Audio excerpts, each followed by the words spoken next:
Racing Setups is the longest running setup shop on iRacing. Our monthly subscription options start as low as $20 a month. We offer setups for dirt oval, asphalt oval, and road racing, covering a wide range of cars and skill levels. Built and tested by top-tier sim racers, this isn't just a business, it's a community of competitive drivers. If you want to better your iRacing experience, head over to PremierRacingSetups.com today. And remember, if you don't get one, you're going to chase one.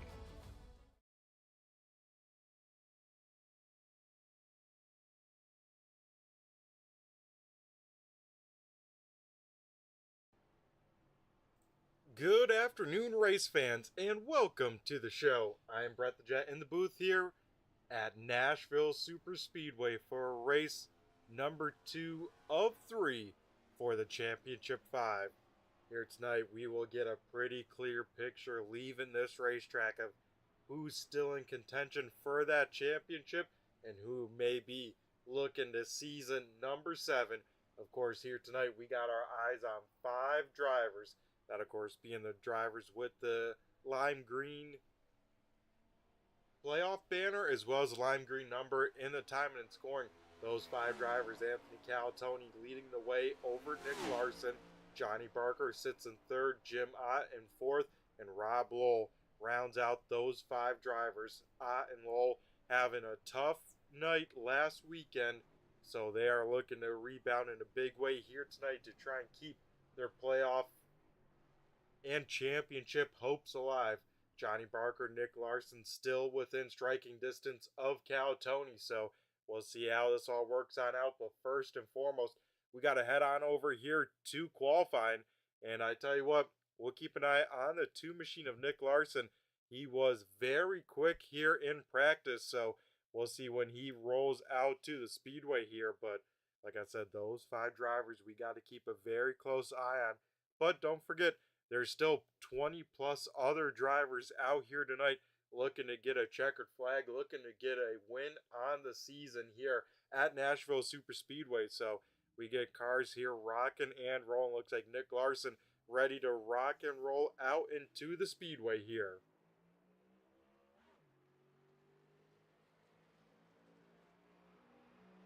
Just like we've seen all season long, qualifying is going to take place here tonight before the race. Going to be 2 laps. Best of those 2 laps will be the time that we'll take and then set the starting lineup from those times. So qualifying going to be pretty important here tonight, as we saw passing kind of a little bit difficult with the Xfinity car, with them getting tight.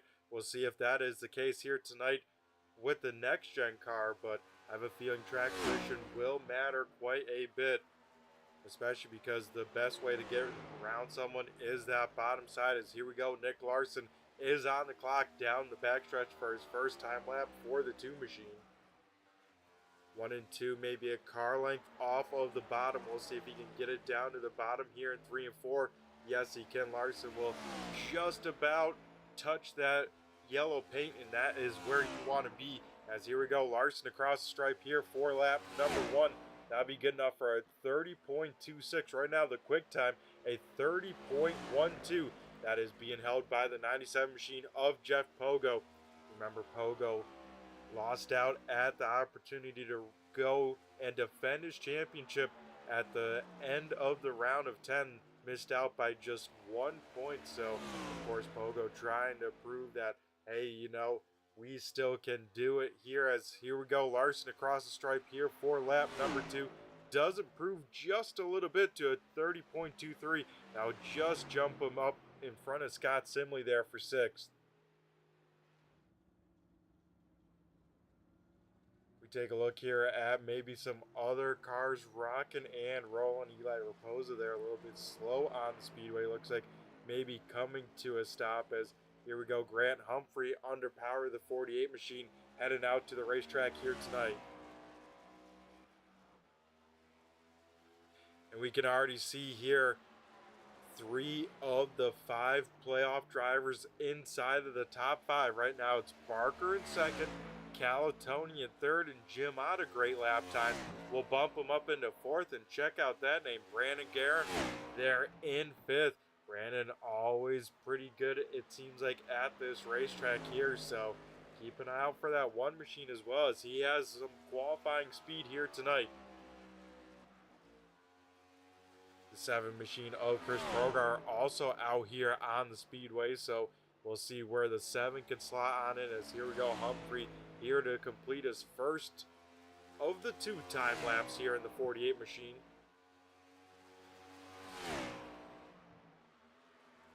Humphrey there on lap number 1 jumps to 11th at 30.33, and you can see here from about Pogo to Humphrey, 0.2 of a second, 10 plus spots separate in that order. So qualifying here very, very tight, especially here in the top 10 here tonight. Like I've seen still about 10 or so cars yet to take a lap time here in qualifying, so quite a few drivers electing not to take a time, as Humphrey across the stripe here on lap number 2, not as good at 30.63. So Brandon Humphrey here looks like we'll start about 11th. Chris Brogar here in the 7 machine, the Motion.com machine, lap number 1, good enough for a 30.38. We'll see if he can improve here on lap number 2.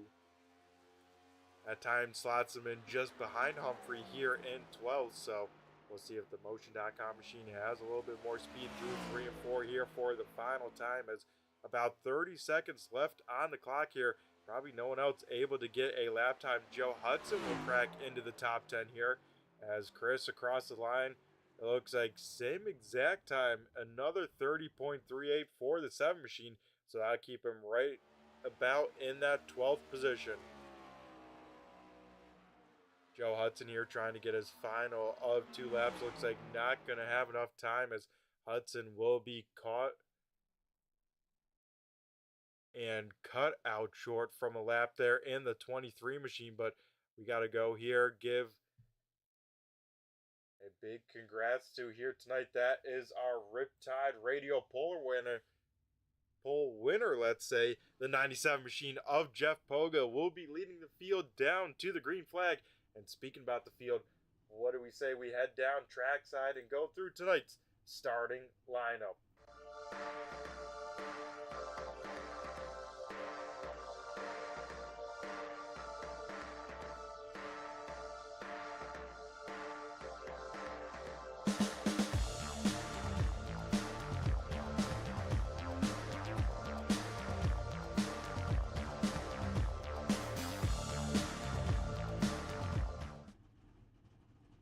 Alrighty, folks, so here is tonight's starting lineup for the Honky Tonk 210 here at Nashville Super Speedway. Like I said before, our Riptide Radio pole winner, that going to the 97 machine of Jeff Pogo. He will be leading the field down to the green flag. Then we have our best starting Championship 5 driver. He will roll off outside on the front row here tonight. It is the Wolfpack Racing number 6 machine of Johnny Barker. Then we head back to the second row here tonight, rolling off in that 3rd position.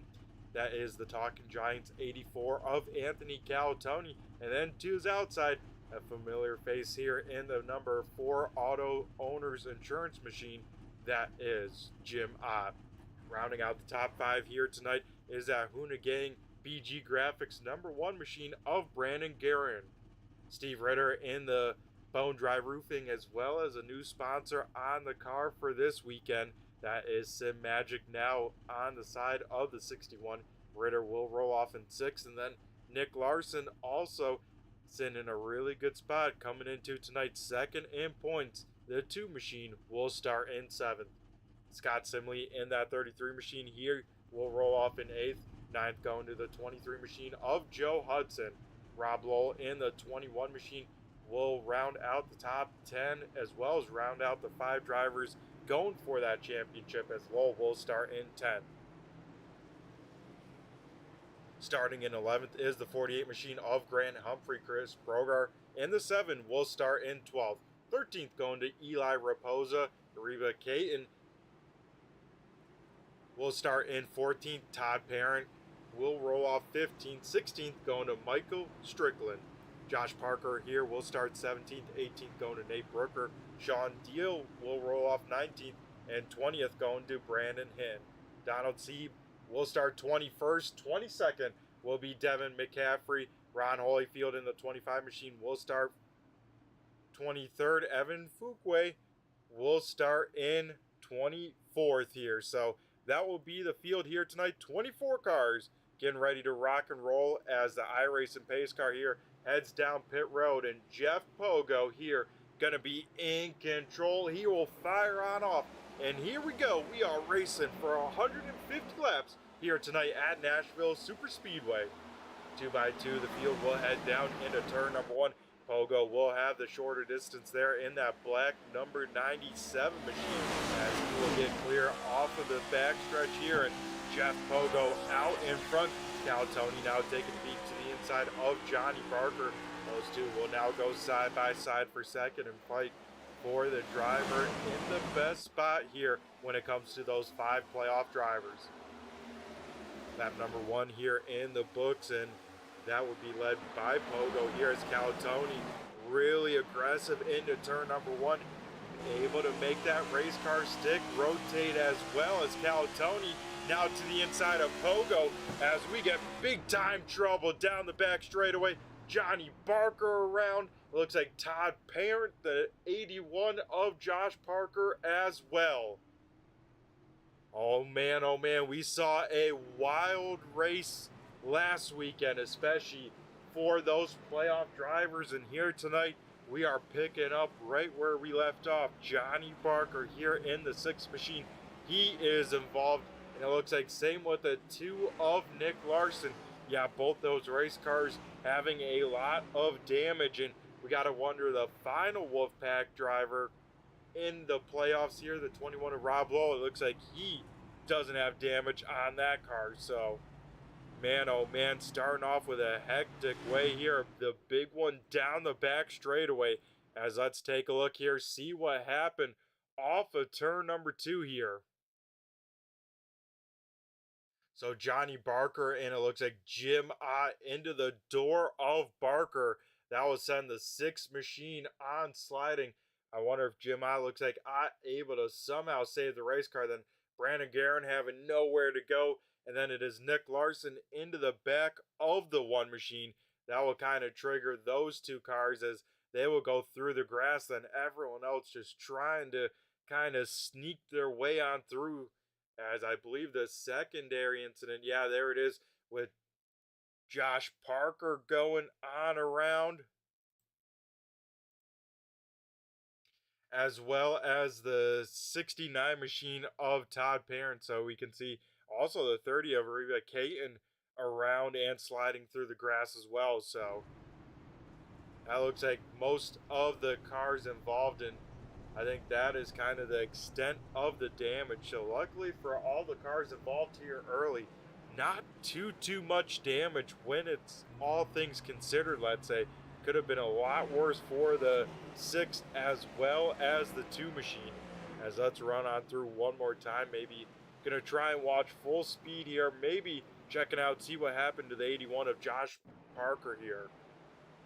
So right now, already having trouble here off of turn number 2, and then the rest of the field just trying to stay on away. It looks like Parker getting that left side loaded and unloaded. Just shot that car on around. It looks like the 30 did get some help there. So, like we see, quite a few cars involved with this one. Luckily, no one out of the race here early. But big time storylines, that's being Johnny Barker here involved in this one. Barker coming in about 15 or so points back from Anthony Calatoni, and then Nick Larson, the closest driver to Calatoni, 8 points back. Here we'll start tonight with some damage as well. Whereas we see our current points leader here in these playoffs, the 84 machine of Calatoni, going to restart in that 2nd position out here tonight.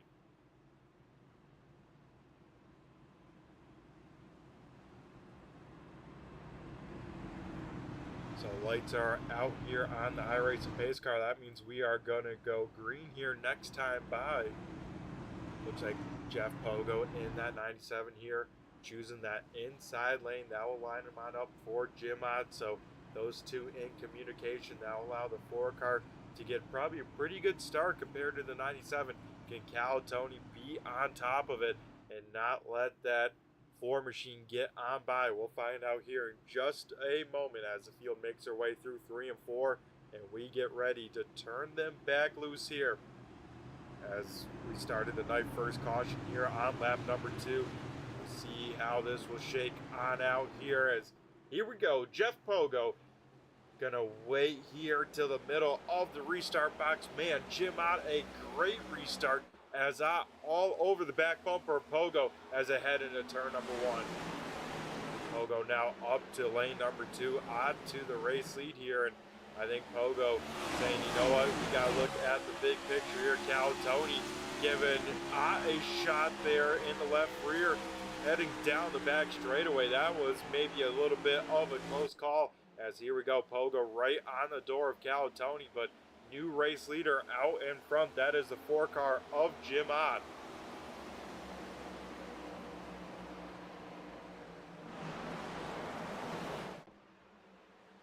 So out in front, not by much though, as Tony Pogo still side by side there for that second position. And then look at this, he started in 10th, already up to 4th. Rob Lowell quickly making his way up through the field here.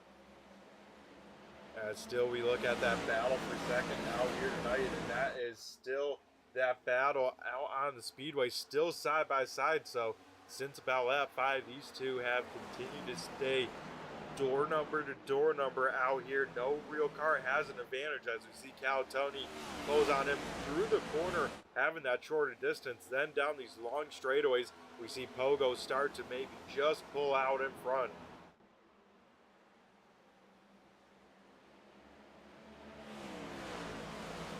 So great battle here tonight for that second position. A little bit further on back, Sean Deal and Steve Ritter here, maybe side by side just for a second, but they will get things sorted on out as Ritter will be able to go on by. A few cars down on pit road during that first caution, one of them being that 61 machine of Ritter. Out in front, Jim Ott starting to pull away from the field just a little bit, just under a half a second advantage to the 97 as Pogo now clear of Tony, so they will single file on out side by side here as, man, Josh Parker and Chris Brogar almost contact there off of turn number 4, but I think Brogar there definitely got a piece of the wall, so not sure if that right front damage was just from that hit or maybe he had it before, but definitely some damage on the Motion.com number 7 machine.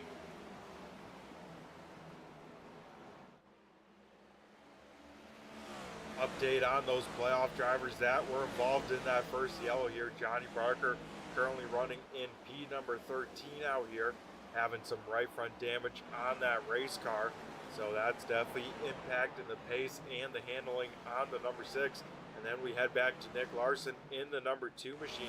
Larson sits the only car 1 lap down, so if we were to get a caution or anything like that, you know, Larson would be the lucky dog candidate. He has to hope that we get a caution here before those leaders or anyone like that gets back to the field here.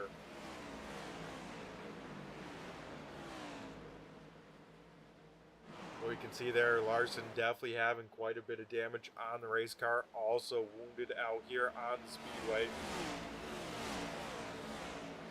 We head back here a little bit further. Steve Ritter continuing to try to make his way up through the field here after pitting and taking some fuel here on that first stop, as it looks like Eli Raposa here trying to get around Chris Brogar for that, I believe, 9th position out here. So Eli going to be able to do just that there off of turn number 4. So move that 46 machine into P number 9. That puts him up +4 from where he started out here in this one. 2 biggest movers sit right in front of Raposa though. Josh Parker here in that 81. He is up 10 positions. Same with the Buckshot 00 machine of Nate Brooker. So both of those race cars have made it up about 10 spots or so. As here we go, Josh Palmer putting the pressure on Grant Humphrey. Is now passed for that 6th position here. So looks like Palmer definitely trying to make his way up through the front sooner rather than later.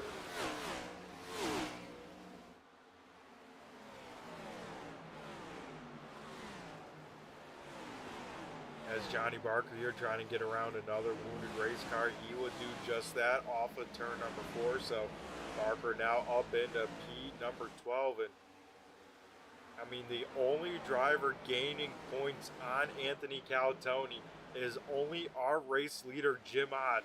And he is only, besides the race win extra points, Ott's only about making up 2 points here tonight so far, if, they were to finish where they're run. But, only a tenth of the way into this race here, so still a long way to go. A lot to figure on out here. Here we go, Eli Raposa on the move once again. Now trying to get around the 0-0 machine of Nate Brooker. So Raposa a little bit loose off of turn number 4. Kind of had to save that race car in the steering wheel. Like you saw that thing kind of wiggle just a little bit. So that makes me wonder, man.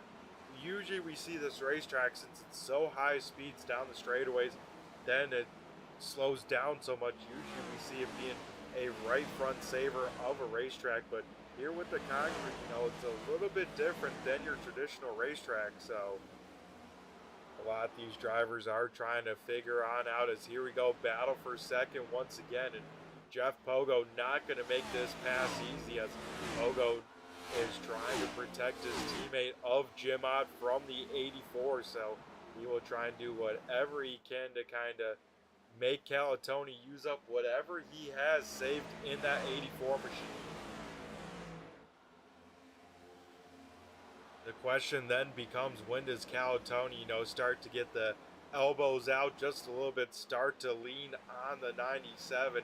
I'm not saying, move him up the racetrack, ship him out of the way, but when you start to, kind of just lean into that race car just a little bit here, as almost contact there through 1 and 2. We'll have to keep a close eye on this, as once again, Calatoni aggressive into the corner, gets that car to stick, then almost kind of doubles apexes as he lets that car kind of wash up just a little bit at the apex, then recuts it down to get a straight run off of the corner. Once again, we see that there, Pogo having to move up that racetrack, though Pogo continues to stay kind of on that same arc through the corner, whereas Calatoni, we can see, gets that gap back in that 84 compared to the 97. As let's ride on board here with Jeff Pogo. This will give us a great shot at what Calatoni's doing, especially in reference to the 97.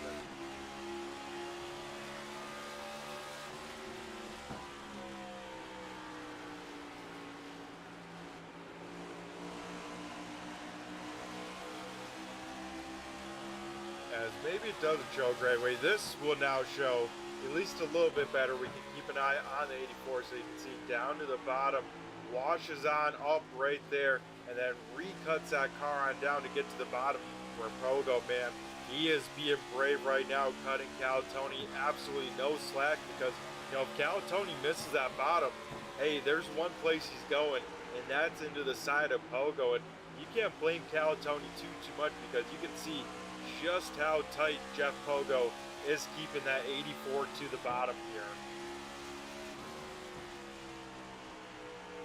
And with these two side by side, like we see, now we see the 21 machine of Rob Roll starting to close on in. Scott Simley, Josh Palmer, even Grant Humphrey here starting to catch these two. And I think Calatoni, seeing that in his mirror, drops back here behind Jeff Pogo, saying, you know what?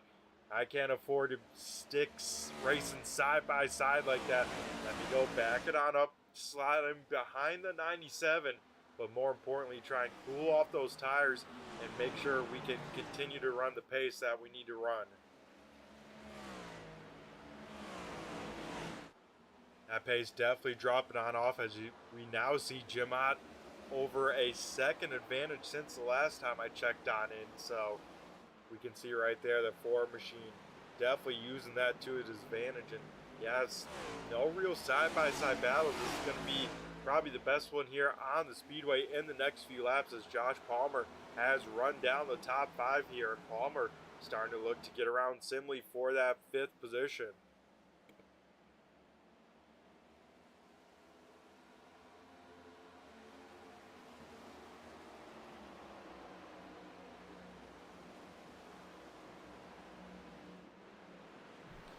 Palmer will continue to try and shade that headlight low here on that 33 machine.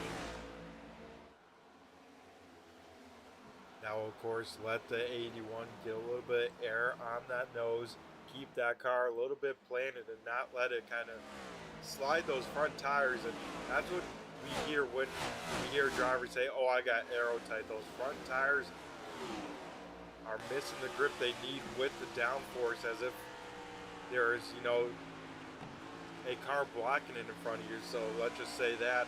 And then without that air coming in, pushing down on the front of that race car, of course, the front tires then not as loaded. And then, slide them on up, get them hot. The car doesn't turn where it needs to. And it can start to get frustrated pretty quickly behind the steering wheels. There we go. Josh Palmer able to complete the pass there on the 33. So Palmer inside the top 5 for the first time here tonight. And that white 81 is our biggest mover so far. Up 12 spots here in these first 26 laps. Battle for second here out on the speedway is once again Cal Tony to the inside of Jeff Pogo. So now let's ride on board kind of maybe with the other driver, and as actually Pogo there gets a really good run. So we will wait a little bit longer to jump on. Next time in that battle, we'll ride on board here with Cal Tony, see what it's like to be on the car on that bottom side here.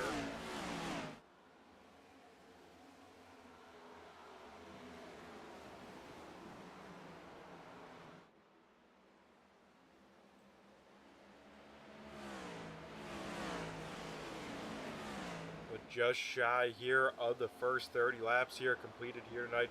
Jim, he needed himself a big night here tonight, coming in 25 points behind Cal Tony.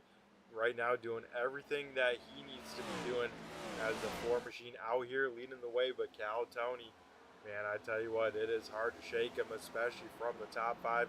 Cal Tony sits in 3rd. Rob Lowell will be in 4th here trying to chase down this 84, but he is currently being chased down by the 81 of Josh Palmer. Johnny Barker has rebounded at least up into 11 so far here. So 6 machine trying to get back into the top 10, and Nick Larson currently sits our only car 1 lap down, and Larson having damage on both the left and the right front. That car heavily damaged here in that first caution. But here on lap number 30, what do we say we do? Our first round of a little turn 3, turn it up here tonight from Nashville Super Speedway. Nashville known for their sounds, all that good stuff. So what do we say we make a little bit of sound ourselves and do a little turn 3, turn it up here tonight from Nashville Super Speedway.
Alrighty folks, we are back here, and once again we have a battle for that second position as Cal Tony now about a nose ahead of Jeff Pogo. So this is a battle for that second position out here as Pogo once again trying to hold off the charge from the 84 machine.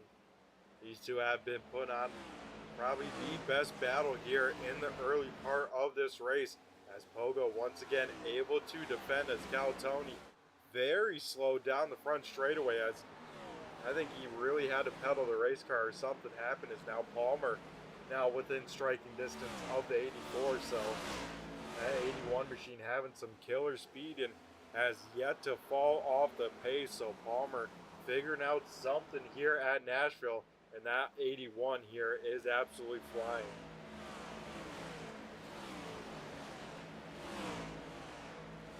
Nate Brooker here trying to get around Grant Humphrey for that 8th position. Those two will stay side by side for the time being. Brooker down low, Humphrey up top, and it looks like Nate going to be able to maybe not quite just get clear. I thought Nate was going to be able to a little loose there off of turn number 2. That could breathe new life for Humphrey in that second lane. At that time, Humphrey very easy on entry, will let the 00 go on by there, so Nate Brooker now up into 8th here.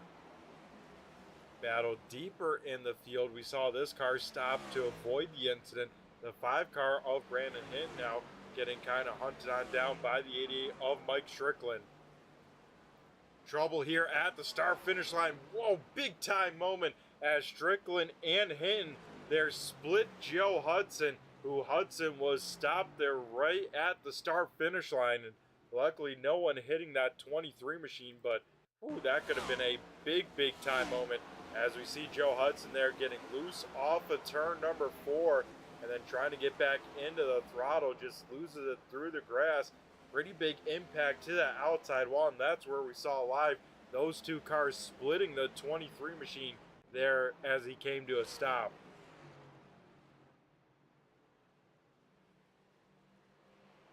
So we saw Joe Hudson there kind of towards the back. Same with the 1 car of Brandon Guerin. I mean, both those cars now going to have some damage, as I thought Guerin, was maybe fuel saving, but I'm sure that damage, definitely not helping that 1 machine. But second caution here tonight coming on lap 36 for a 1 car incident, so we will head on over, and probably will be a busy pit road as we'll see the whole field head down pit road. And I think now from here on out, these drivers can stop it if they fill on up with fuel, take 4 fresh tires. So strategy could just come down to 1 single more pit stop for the Honky Tonk 210 here at Nashville Super Speedway. Jim Ott here leading the field down to pit road, so Jeff Pogo will be the second car in line as we get ready to rock and roll and see who wins this race off of pit road, as everyone heads into their stalls here, and we'll get 4 fresh tires and bring that car here down to pit road.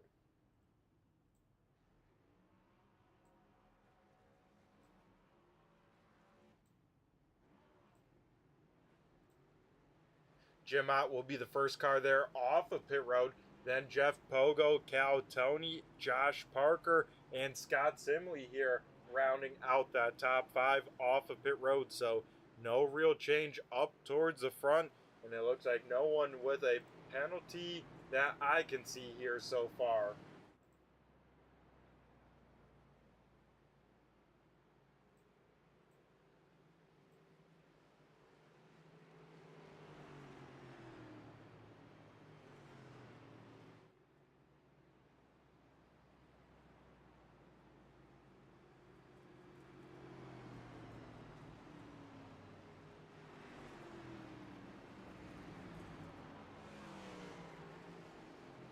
Rob Lowe here in the 21 machine, a little bit of a slow stop for him. He will lose a few spots, will now have to restart 7th. So the 21 there came into pit road on 5th, losing 2 spots. So those could be, of course, very important spots, especially when we look at the big picture of the championship. But out in front, it will be a Hoonigang front row here as Jim Ott elects the bottom side, but his teammate Jeff Pogo sits on the outside of the front row. Anthony Calatoni there in 4th. Then it is Josh Parker in 4th, Calatoni in 3rd, Scott Simley will start in 5th. And 6 will be the 61 of Steve Ritter. So Ritter already back into the thick of it here.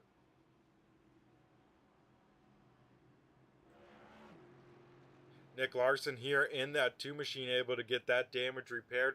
Also get on the lead lap. So Larson here back, I believe, on the lead lap. Maybe not, as I think he might be actually still 1 lap down here.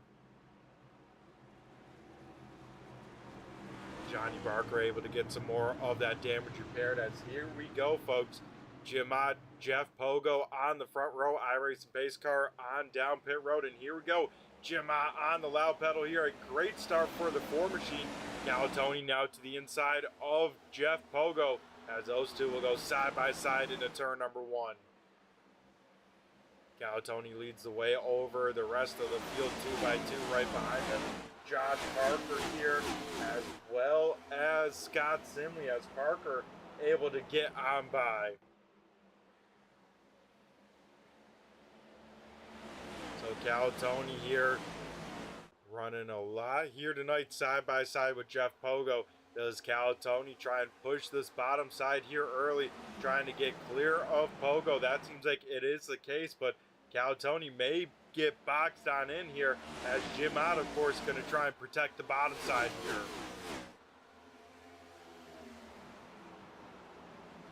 Great battle out here for this race lead. 3 cars right under a blanket, and it could very well be here soon a 4th, as here comes Josh Parker here in a hurry.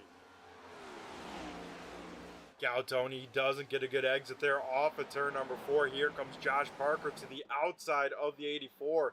And the first time here tonight, Josh Parker inside of the top 3. If you're Jim Ott, this is what you want to see, as many cars as you can get between yourself and Anthony Tony. As now Tony will fall back to 4th. The lowest he has been here tonight, but I mean 4th for the lowest in these first about 50 laps. Man, I'm sure this 84 will take that any day in any race here. Johnny Barker here with some of that damage repaired on the 6 machine. He is trying to make his way back up through the field, as Barker now up into 12th position. So that 6 machine definitely on the move here, and looking like it's handling a lot better for him. And I mean, we can see just why those fenders looking a lot better there on the 6 machine. So Johnny Barker now back with a at least halfway decent looking race car here for the time being.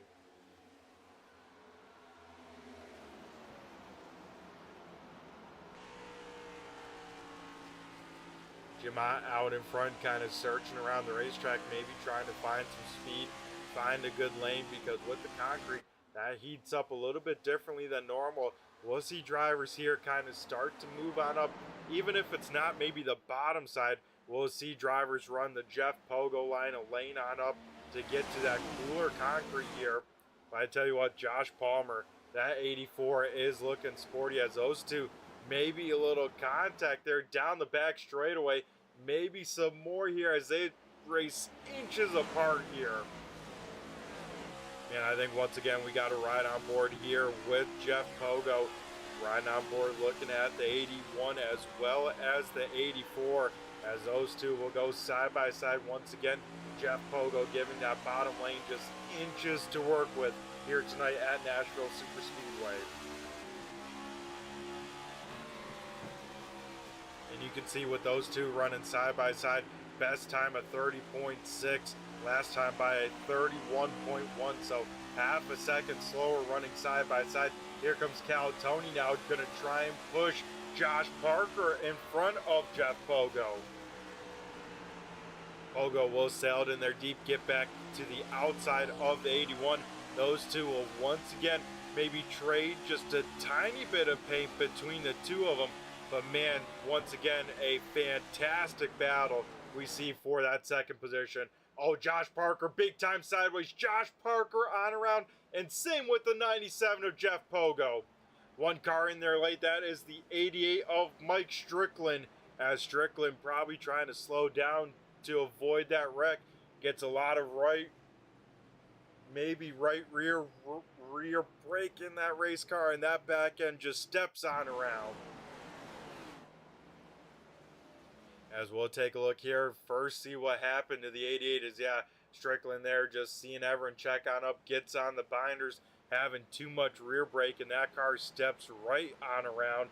And then, of course, we got to look here at the contact between the 97 as well as the 81 as Josh Palmer racing his way up through the entire field, gets in there hot, gets a little bit sideways, and then from there trying to save that race car will turn right into Jeff Pogo, just trying to, like I said, save that race car. And with Pogo being that close, that is what can happen to you. And yeah, Jeff Pogo going on around, and same with the 81 machine of Josh Parker. Both cars will go for a big slide there off of turn number 4, and then Parker, I mean, probably gets hit in the best spot, just straight in the rear bumper by the 88.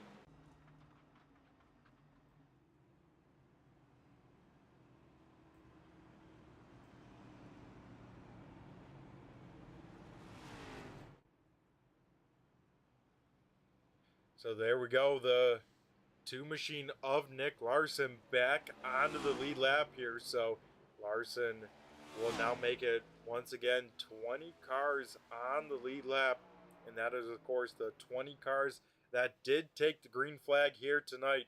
Joe Hudson back on down to try and get some damage repaired. Same with the 69, the 81, as well as the 5 here.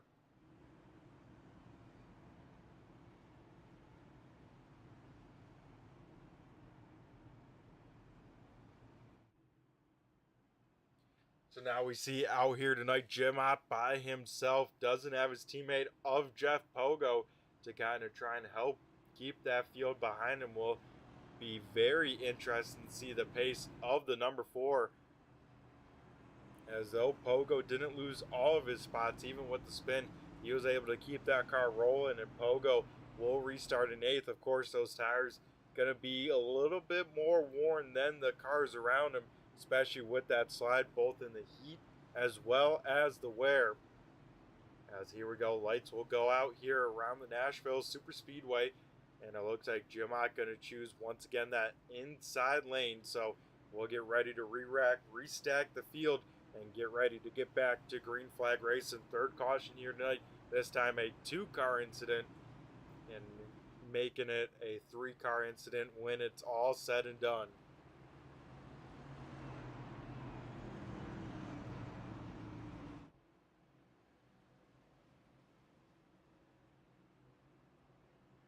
Once we head back to green flag racing here, we will have 100 laps left in this one, so gonna head into double-digit laps to go here in just a few laps, and that already makes about a third of this race done and over with. And already we saw Nick Larson, Johnny Barker involved in some sort of incident, being in the playoffs, and of course last week we saw 3 playoff drivers involved with something. Here tonight we're up to 2. That means maybe 1 more driver if trends were to stay the same.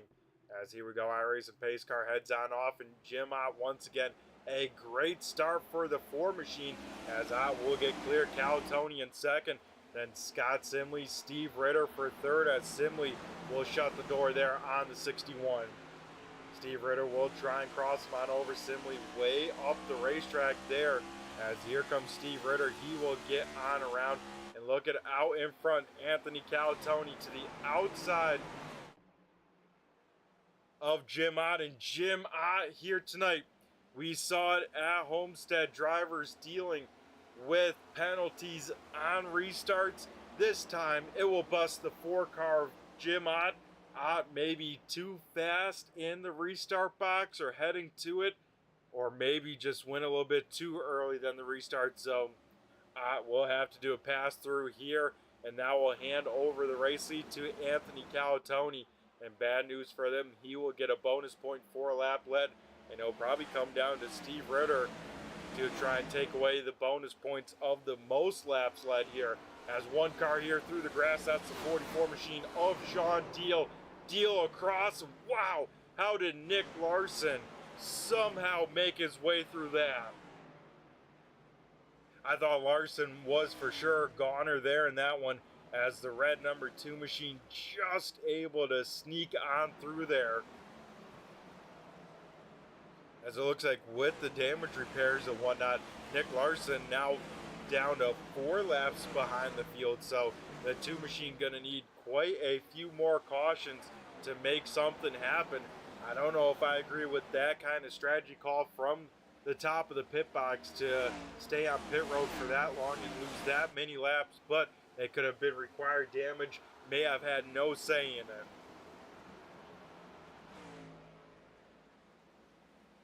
Jeff Pogo here quickly trying to make his way up towards the front in this one once again, as Pogo now up into 4th position.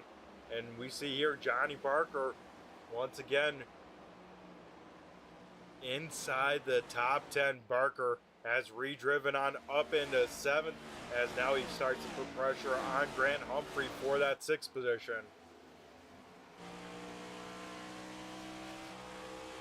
A little bit further here, Mike Strickland able to get around Peyton. Same with Josh Parker and Nick Larson. Of course, Larson not on the same lap here. Larson just trying to stay in that lucky dog spot at least 4 more times to have a shot to improve some positions here. Brandon Guerin in that 1 car got some damage on that first incident here, but right now that 1 car looking pretty good. Looks like most of that damage is repaired, and that 1 car here looking to get back inside the top 10. As trouble for the 44 once again, Sean Deal going on around on the front straightaway. He will roll it to the apron, and we will stay green flag racing, as Cal Tony will go on through a little bit of smoke, but he was able to get that car off the racing surface. We stay under the green flag condition here, so Cal Tony out in front by himself. Now a 2nd advantage over Steve Ritter. Ritter, though, getting hunted on down here by Scott Simley and Jeff Pogo. And it is right behind them, the 21 machine of Rob Lowell rounds out the top 5. Then Johnny Barker, Grant Humphrey, Eli Raposa kind of in the next pack that is quite strung out. I mean, all down this entire front straightaway throughout the rest of the field. The only 2 cars really on their own island make it only 1 now. Jim Ott here with that penalty. He is out there by himself, but I mean, we go back to 17 Todd Parent. He is right on the back end of that line from cars of pretty much 6 on back here.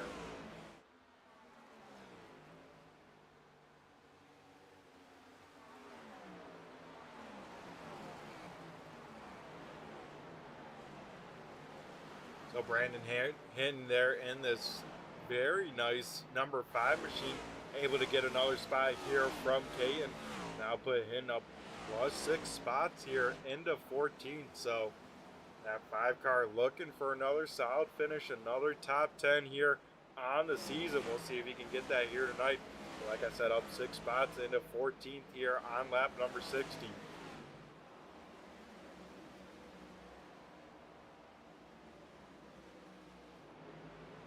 Looks like Sean Deal here heading back out onto the speedway. So that is kind of a big story, because he sits 3 laps down, but more importantly, 1 spot and 1 lap ahead of Nick Larson. So Larson was probably hoping that the 44 would be on pit road a little bit longer, let him be able to get in the lucky dog spot. But with Deal back out on the speedway here, that will now block Larson from getting some lucky dogs.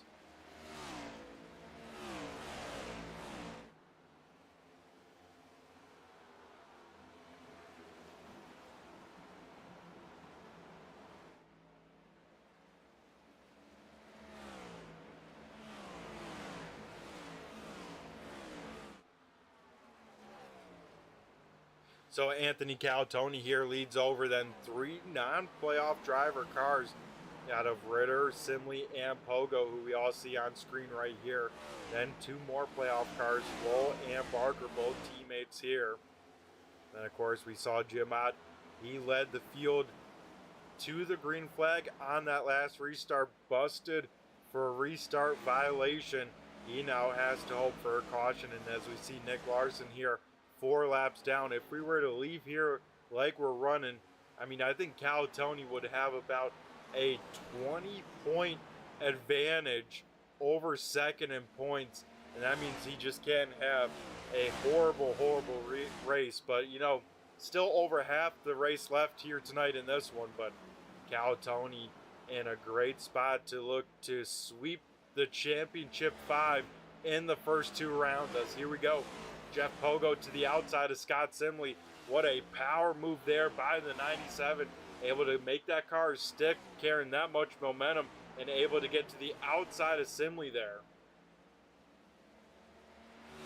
Simley going to try and hang on to that bottom side here. Those two will be pretty even down the back straightaway, so Simley figuring out some speed there on the bottom side, but Pogo, once again, aggressive on corner entry, but makes it stick like we've seen from the 84 Calatoni.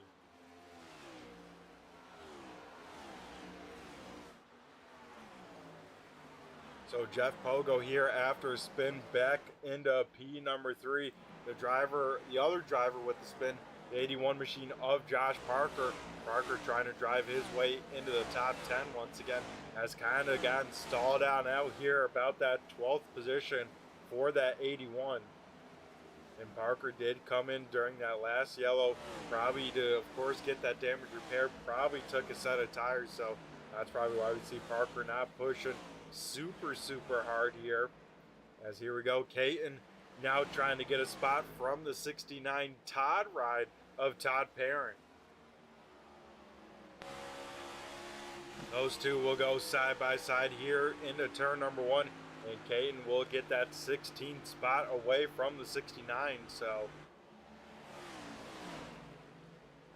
everyone else throughout the field, though, running single file here for the time being. I tell you what, if you're a Calatoni fan, the first race and half of this one so far couldn't have gone any better for the round of 5. If you're the rest of the field, you're hoping it doesn't end the way that it has started here so far.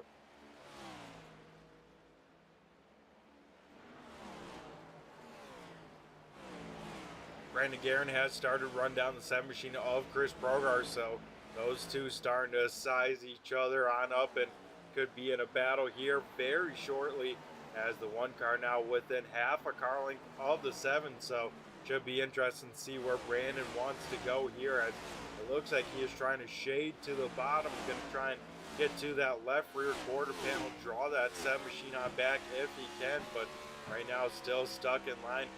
We'll probably have to hope that the 7 maybe misses the bottom a little bit, then can pull his nose to that inside there. Also, Eli Raposa, as we rode on board with the 1, misses that corner just a little bit there in the 46 right in front of them. That will allow both these cars to kind of catch that 46 just that little bit more. Johnny Barker around his teammate of Rob Lowell, so Barker involved in that first incident contact with him and Jim Ott. Barker now back into the top 5 for the first time here tonight, so it has taken pretty much his first half of the race for Barker to get back where he qualified. But good news for him, he is back and he is still looking pretty sporty, especially with the stopwatch here. Brandon Guerin here to the outside of Chris Progar. Progar with a big moment there off of turn number 2. That back end stepping out from under the 7 machine. Luckily able to hang on to that race car, but the 1 car now will take over that 9th position, and quickly we'll try and run down Eli Raposa, as it looks like Raposa might be losing a little bit of grip on those right side tires here. Remember, most of the field down on pit road for tires on lap 37, and I know most of the field can make it then from a 1 stop there on fuel, so that still means about 20 more laps these drivers have to go on these tires, and with that makes the pit window, you know, right around lap 90 or so, and with that, you know, that puts about 55 laps on these tires here, and still, you know, will be about a 60 lap run to the end.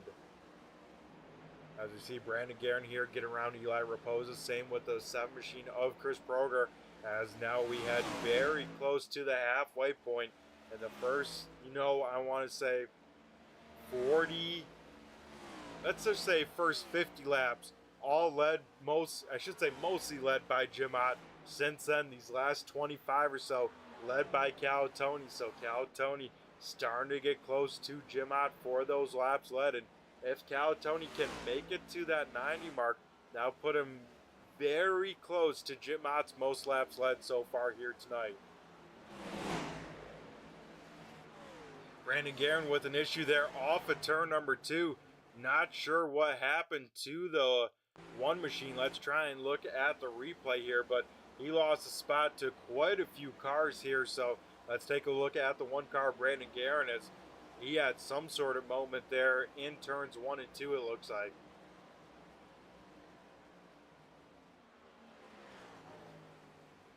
Looks like that is a lap earlier, that one car a little bit loose, but then I think further on from that, the one car once again back through 1 and 2, and it looks like loose again, big time loose for the one machine, and a good save there. So that tells me one thing: these cars, the right rears are starting to wear on out, and people are starting to lose their drive and the stability in the race car.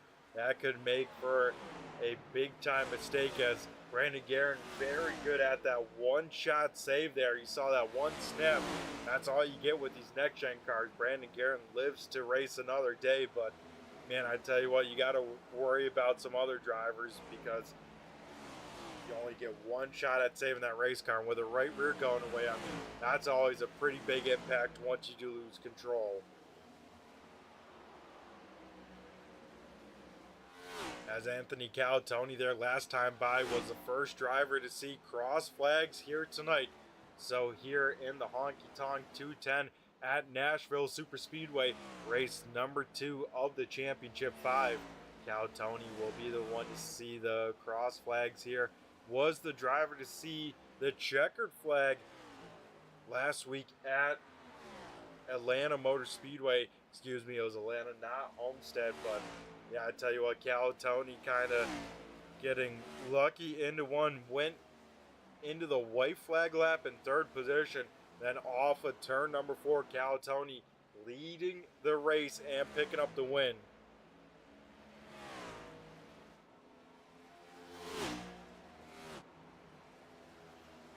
Nate Brooker here and Joe Hudson will go side by side. This is a battle for the 13th position, and yeah, I tell you what, folks, tonight here is the penultimate race of the season number 6 802 iRacing League. And of course, that means next week's season finale is Nate Brooker there. Maybe pinched in the wall a little bit. Definitely got a piece of the wall.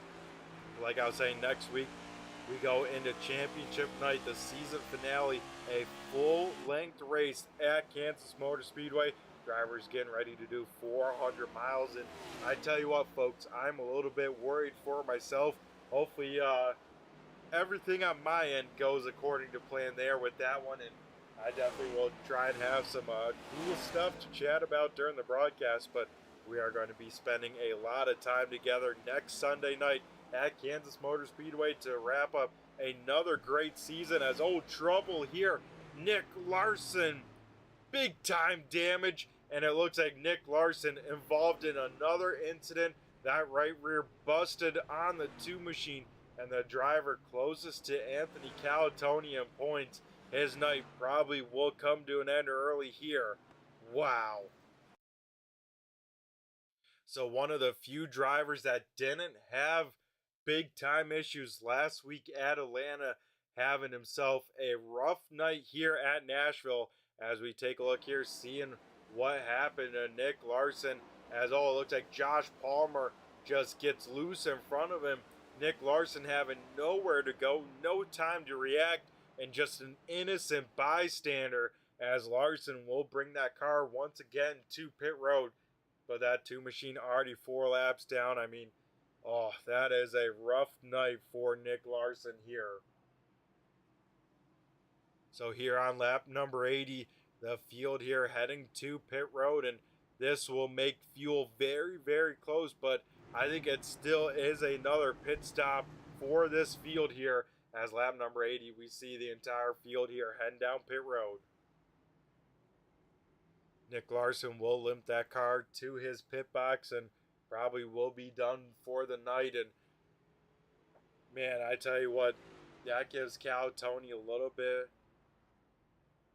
more buffer zone to the rest of the field when it comes to that championship and next week at Kansas.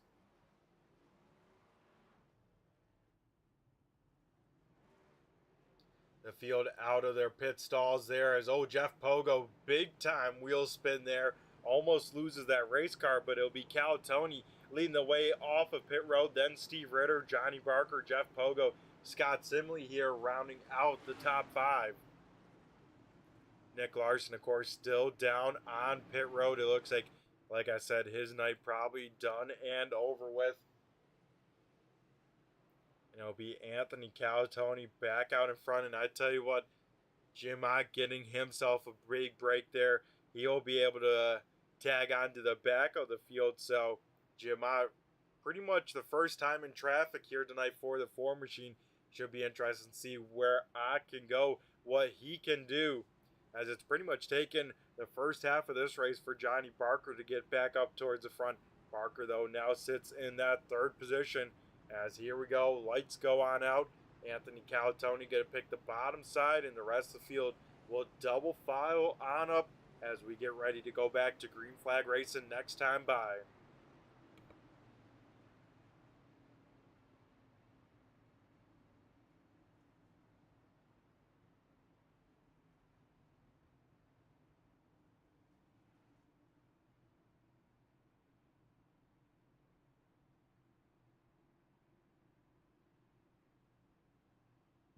And it's been a minute since we've done a little turn 3, turn it up here on a restart. So what do we say we ride on board here with Johnny Barker for the restart? Get a maybe we'll go even one row further on back to the 33 of Scott Simley. Get a view of what it's like for a restart here and let the cars do a little talking for a little turn 3, turn it up here at Nashville Super Speedway.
We head back to racing here, and Anthony Calatoni way out in front of the field, though, starting to get run down by Jeff Pogo a little bit last time by.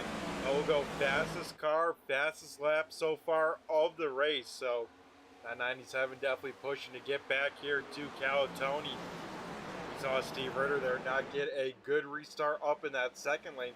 That allowed Pogo as well as Scott Simley to get on around the 61 machine. As one car here sideways off of turn number 2, that is Joe Hudson. Hudson will smack the inside wall there. Hudson will keep that race car off of the racing surface for the time being, but like we saw that 23 machine have a slide through the front stretch now, this time here through the back stretch, and a tough night here tonight for the 23 machine of Hudson, who's now going to have some more damage, this time now on the left side of that race car.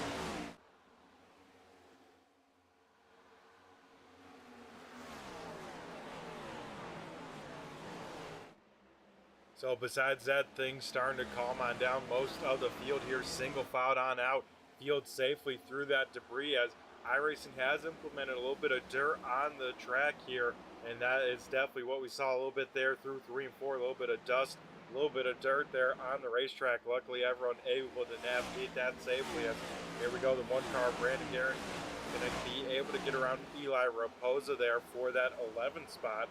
So one car here trying to get back into the top 10 here tonight.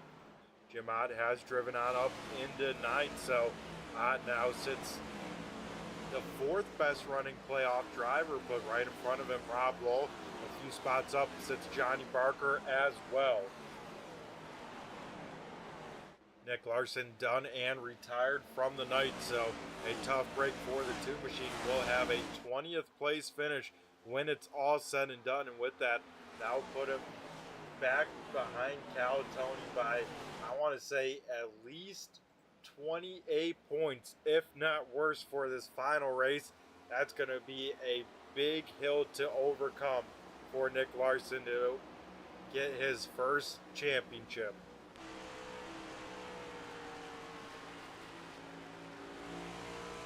Jeff Pogo here within 2 car lengths of our race leader, Anthony Calatoni. Also right here, Chris Proger here, putting some pressure on Grant Humphrey. Rob Lowell right behind them as well. So this could very soon quick turn into kind of a 3, maybe 4 car battle here between all 4 of these cars, because right behind them we see right there the 4 machine of Jim Ott.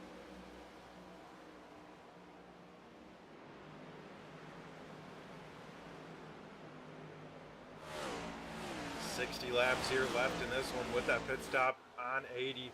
Of course, that leaves them just a little bit short on fuel.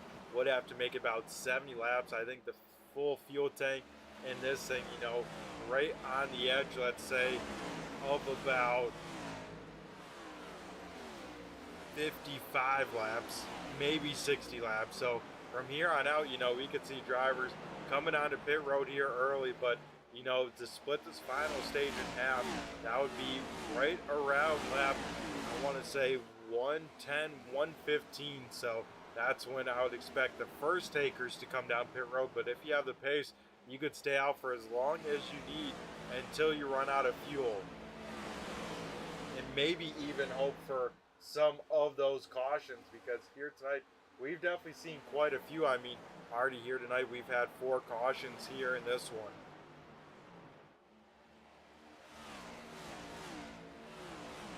Right behind them, Nate Brooker and Brandon Guerin go side by side. So these guys also catching Humphrey and company. So as Brandon Guerin, woohoo, that was close, almost into the back of the 00 machine. As that right there is what I call the front end taking off on the 1 machine. Even though he has wheel in it, probably adding more wheel, that front end still sliding up the racetrack, and that is that aero tight as Brandon Guerin. Man, a big send on the top side, has to go way up to the fence, but with that distance he then has to cover in the corner, will lose ground there to the 00.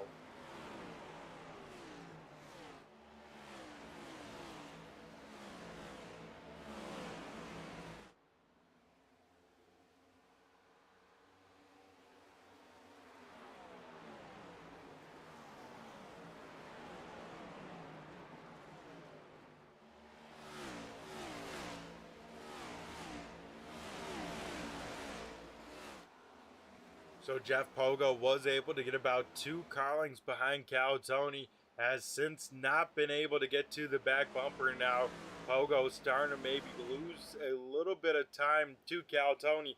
Last time by a 7 to a 9. Here this time by, it was 9 then to a 30.8 by Jeff Pogo. So Pogo able to flip the time there, at least last time by. He's going to have to continue to do that to try and work on around. As here we go, Jim Ott to the inside of Rob Lowell. Those two, maybe some contact there off of turn number 2, but it will be Jim Ott there getting on around the 21, and now Rob Lowell will go on around Nate Brooker. Eli Raposa hard in the wall. So our 5th caution out here tonight involving 2 race cars, but making it a 3rd. So another incident like that we see here in this one. As, yeah, the 21 machine backing into the outside fence. Remember, had an eventful race at Hotlanta, and now here tonight, another incident here in this one. So here we go. Rob Lowe heading into turn number 3. Nate Brooker here to the inside of the 21.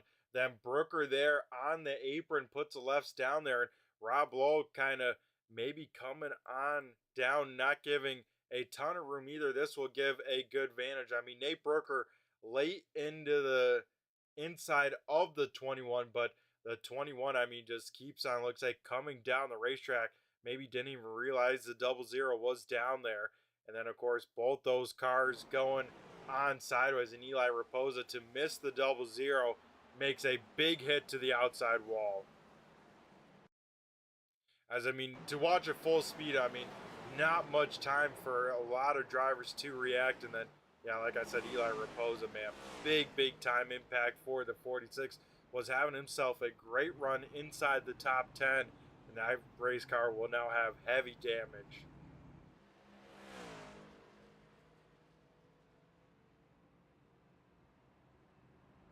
So just under 20 laps since last time, a lot of the field pitted and took tires. So maybe a little bit of strategy call. I think without everyone coming down pit road, I think that means there's still not enough fuel to make it to the end. Because I think if that was the case, we would have seen the entire field at least top off on fuel.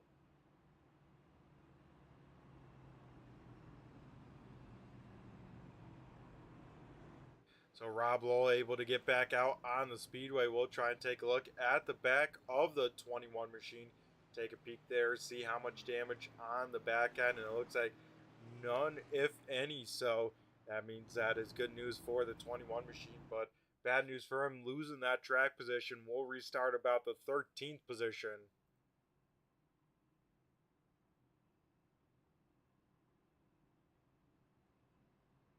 As here we go, the lights once again go out around the Nashville Super Speedway. And now this will end right about the 2/3 mark of the race, leaving the last about 50 laps or so left from this 5th restart of the night onward. So we've seen some drama here on the starts. Well, we see another one here in this one, as Jim Ott, the last one to get busted with a restart violation. Otto back up into 7th behind a fellow playoff driver of Johnny Barker in 5th.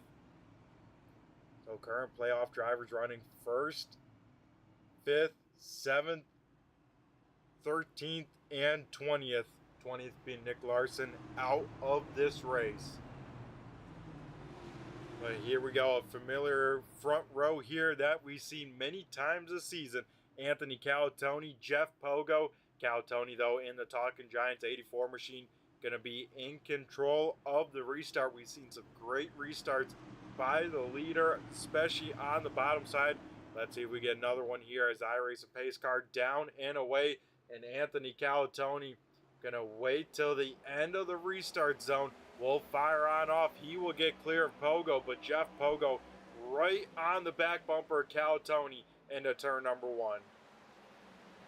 Pogo will go for the crossover move here off of turn number 2. Will enter high, try and exit low. He will exit right on the back bumper of Calatoni, right behind the man. Scott Simley had to chase that race car way up the racetrack there as Pogo takes a peek to the outside. Further in the field here, a lot of 2x2 racing action as Brandon Guerin right here. Rob Lowell already up into P number 10.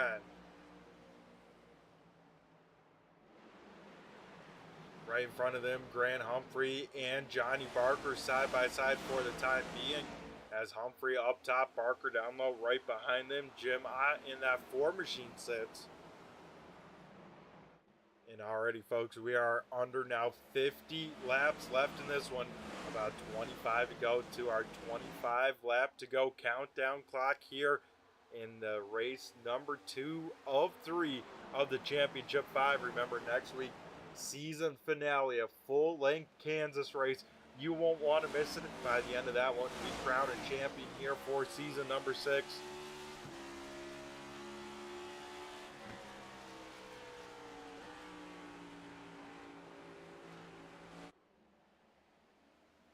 as Grant Humphrey able to get around Johnny Barker. Same with the Ford machine of Jim Ott. So now Ott once again becomes the second best running playoff driver besides our race leader Anthony Calatoni. And right behind Ott sits Rob Lowell, Johnny Barker. So 3 of the 5 playoff drivers right here under a blanket in 6th, 7th, and 8th. That is big because then they can't lose too many positions to one another if they continue to run how they are. But of course, losing that gap to Anthony Calatoni as he continues to lead here. And I think within a few laps, Calatoni will walk away with the most laps led bonus as well. Jim out there hard into that corner trying to get to the outside. Maybe a Grant Humphrey had to wash up that racetrack, and with washing up that racetrack here with this concrete, the marbles up top, you just don't get the turn, can't carry the momentum you need up in that higher lane. And with that, we see Ott lose the position of Barker. Now is stuck side by side with Rob Lowell as well. So Jim Ott having to fight very hard for these spots, and that is not what he needs to do here to try and run down the 84. But like I said, these 3 drivers knowing how important every position is, especially when it comes to these 5 playoff drivers.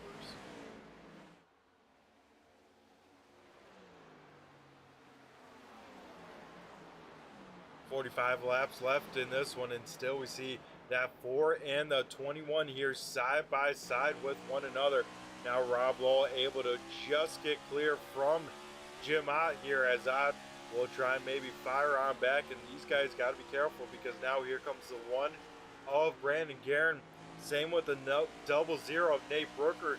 He himself once again driving his way up through the field here.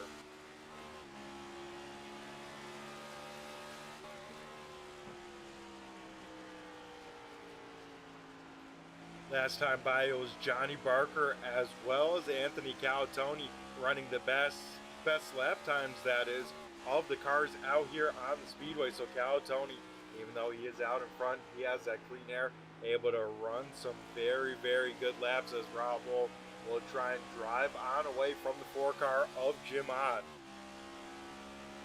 Rob Lowell last time down on pit road, let's say, was on 97. So this 21 machine could have a little bit fresher tires here because it looks like still a full length pit stop here from the 21.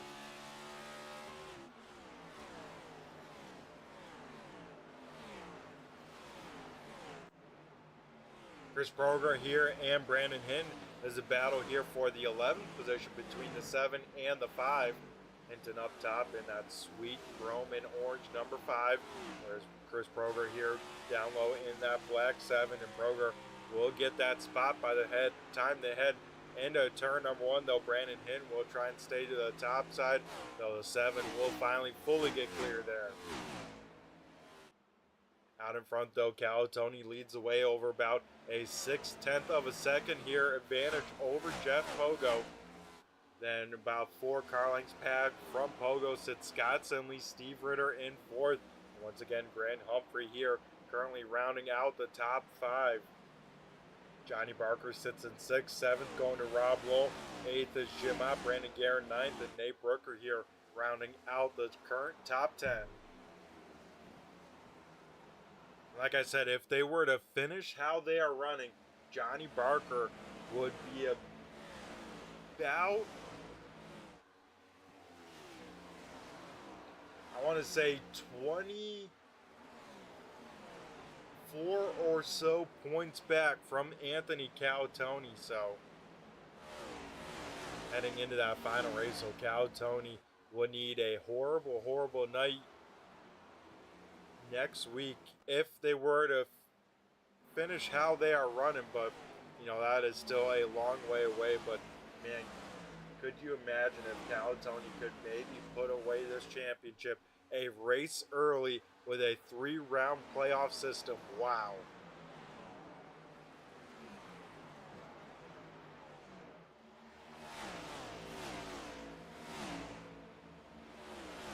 Jim out there was to the back bumper of Rob Lowell, though having to maybe pedal that race car a little bit at the apex as well as corner exit, losing a little bit of time to the 21 though. Here he tries to re-catch that GStone 21 right in front of them here. Johnny Barker now trying to work over Grant Humphrey for that 5th position.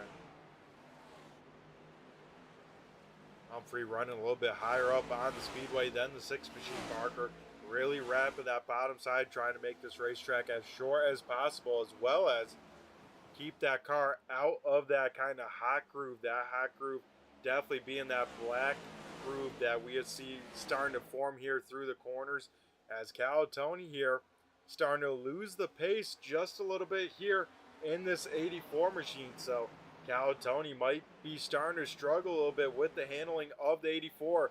Jeff Pogo quickly reeling in this 84 here.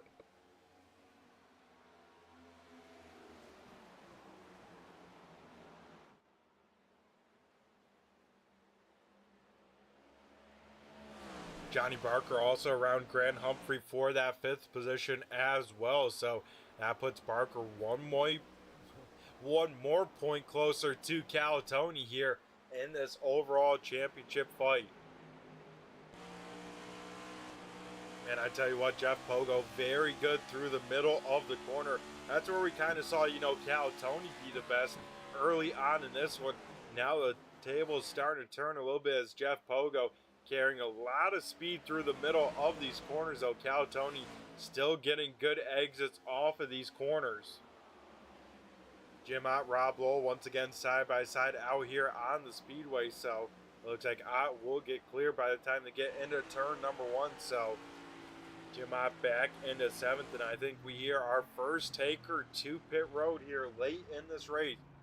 Rebecca Caden here in that Good Wrench number 30 machine will be the first car here down to pit road here with about 35 or so laps left in this one. Calatoni has since been able to pick back up the pace there in the 84 machine, has been able to run very similar laps to Jeff Pogo and Scott Simley, so that is what Calatoni needs to be doing from here on out. They just keep on hitting his marks. No need for a big mistake from the 84. This race and this round is his to give on away at this point.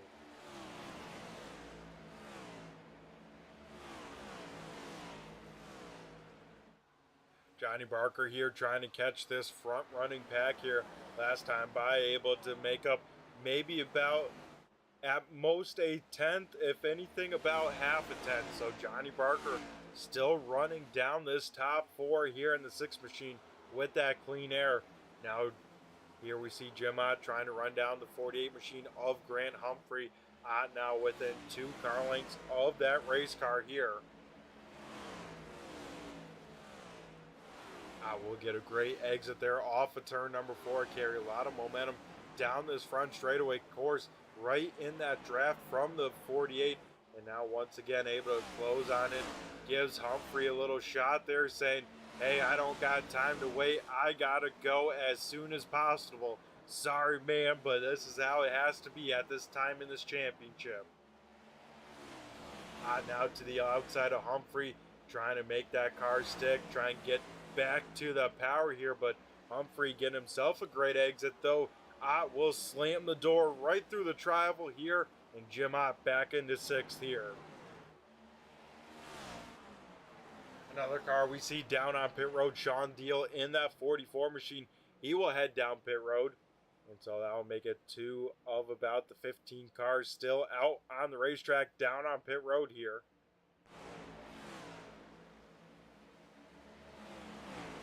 Now about 5 laps until the countdown clock. Who has enough fuel? I believe most everyone should be right about the number. I think they were able to save enough if needed, but we'll keep an eye out for that.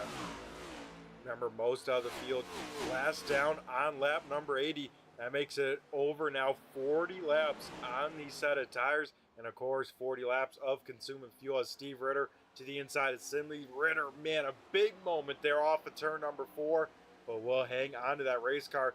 Not even lose the spot, able to stay to the inside of Scott Simley.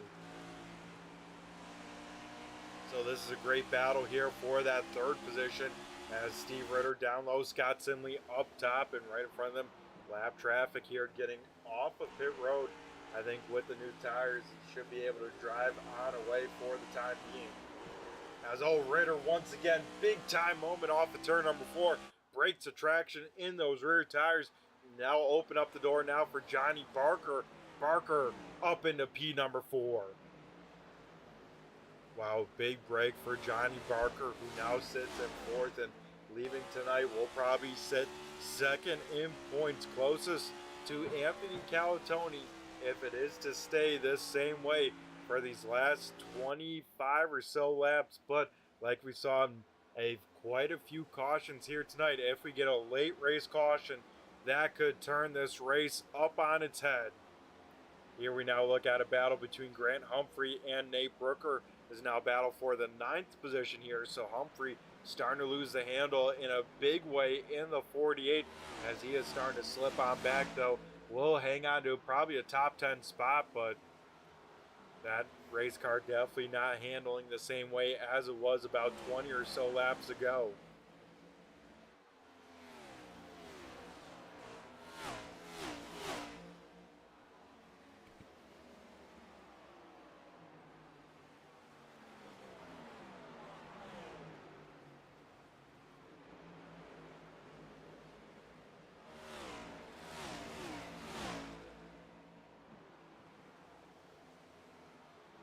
Those two trading a little paint there down the back straightaway, as I think Grant Humphrey may have gotten a piece of the wall trying to yank that car off the wall.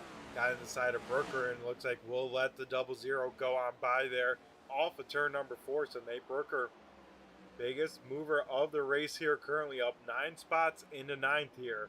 And Anthony Calatoni now seeing 25 to go.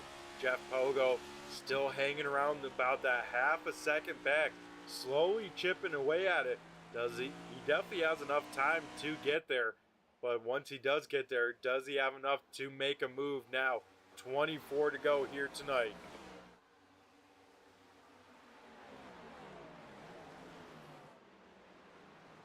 And a dream round starting to take shape for Anthony Calatoni.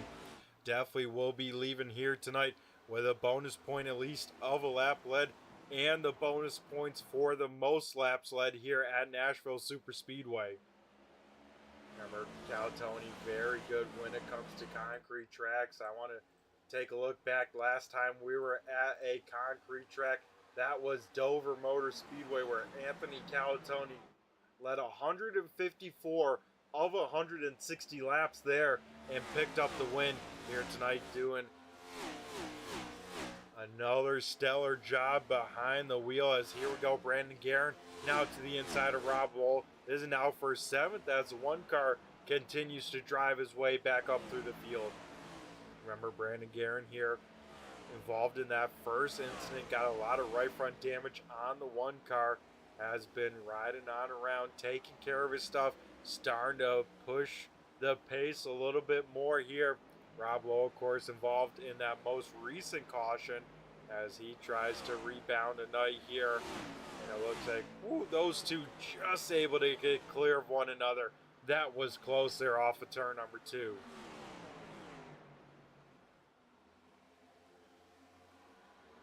Rob Lowe has to be careful here. Could lose another spot to the 00 of Nate Brooker. And right behind them, not too far behind, Grant Humphrey sits in that 10th position.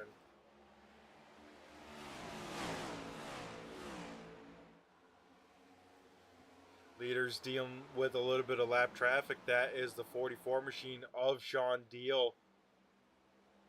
Deal staying up and out of the way. Calatoni, Pogo both by.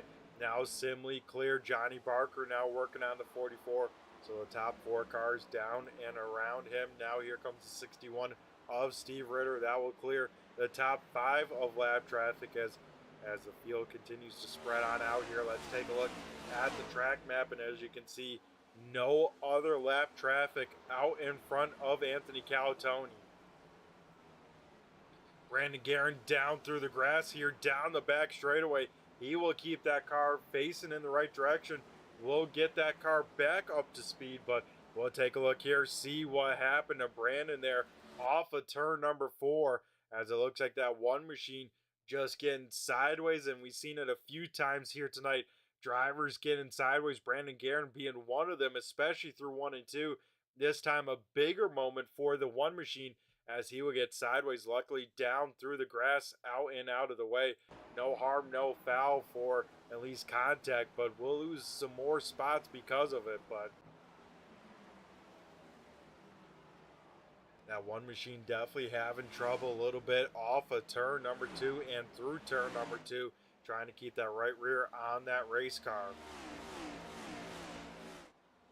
Jeff Pogo slowly continues to eat into that race lead of Anthony Calatoni.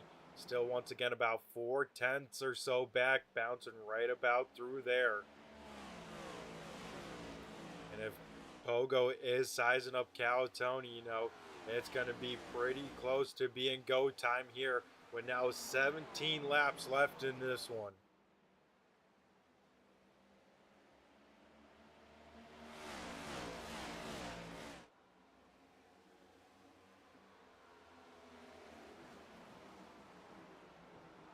So with that moment from the one machine, he will fall outside of the top 10 now. Brandon Guerin sits 11th. That elevates Chris Proger into the top 10 here tonight in the 7. Well, with about 16 laps to go, closest battle on the speedway is this battle for this race lead, as well as the battle here for this 7th position.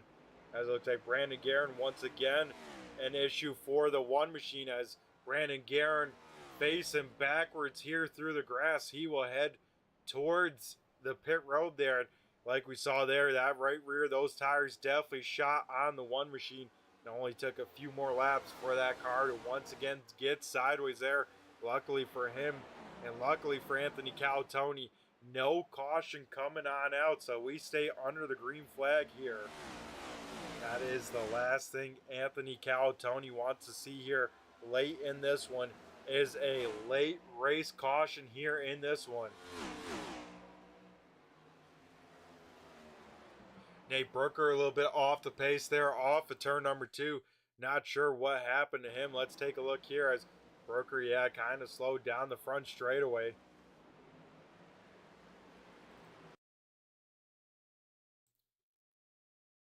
As it looks like, Nate Brooker just gets there loose kind of towards the end of that save there, but having to save that race car to prevent a big time moment, and that is not what Calatoni wants to hear out in front. That drivers are having issues with their right rear tires hanging onto these race cars.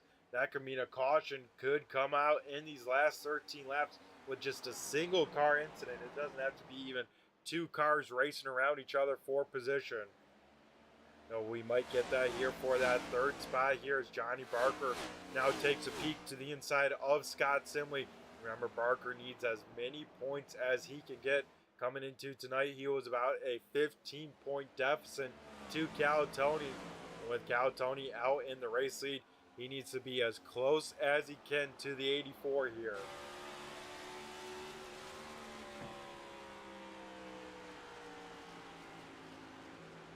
Simley a little bit loose there through the corner, able to get back to the power though very nicely in that 33 machine. Here we go, battle for position once again as Rob Lowe will get around Grant Humphrey, now make it for the 7th spot. Here comes Nate Brooker, able to get that right rear cooled on off a little bit in that 00. Now starting to march his way back up to where he kind of got loose from. Johnny Barker now to the inside of Scott Simley. Those two will go side by side. Barker down low, Simley way up the racetrack, because also Barker will wash on up just a little bit. Here comes the 33 though, putting the power down in that Mobile 133, and I tell you what, this is going to be a heads up race here for this 3rd spot late in this one, because this time by at the start finish line, we now go to 10 to go here tonight at the Honky Tonk 210 at Nashville Super Speedway. Like we saw early on in this race, that top side, very, very good at defending. Simley will hang on to that spot for the time being. Looks like one car maybe slowed down there on the apron. Not sure who that is, but Looks like we'll keep it down there. It looks like it is the one car of Brandon Guerin heading back to pit road. Grant Humphrey, Rob Lowe continue to duke it on out here for that 8th position. So Grant Humphrey able to get on around. Rob Lowe will slot back into 9th. And with the 9th running spot, you think, that's a pretty good night. We'll take that. But currently sits him the 4th driver, I should say the 4th best running driver of the playoff 5 here.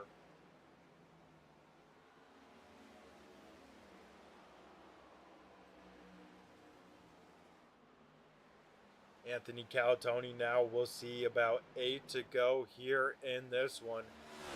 Brandon Guerin done for the evening. It looks like the one machine will finish about 15th or so. Todd Parent, Brandon Hinton here getting ready for a battle. So a battle just outside of the top 10 here late in this one, as the Todd ride, the 69 machine, has run down the 5 of Brandon Hinton. Let's see how this goes for these two, as everyone else out on track running single file for the time being. So if we get another battle, we'll go flip on over to that. But right now, a great battle here just outside the top 10, like I said, between the 5 and the 69 here. Parent has definitely had the pace over the 5 machine the last couple laps. The question is, can he get to the outside of the 5, get a nose on up there? And it looks like for the time being, not going to be able to do that, just that.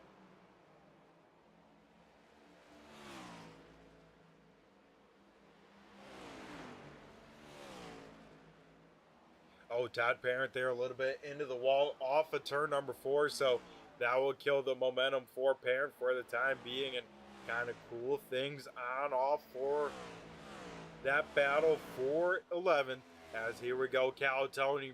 Now we'll see 5 to go. So Anthony, like I said many of times here tonight, just hoping, fingers crossed behind the wheel, that we don't get a late race caution.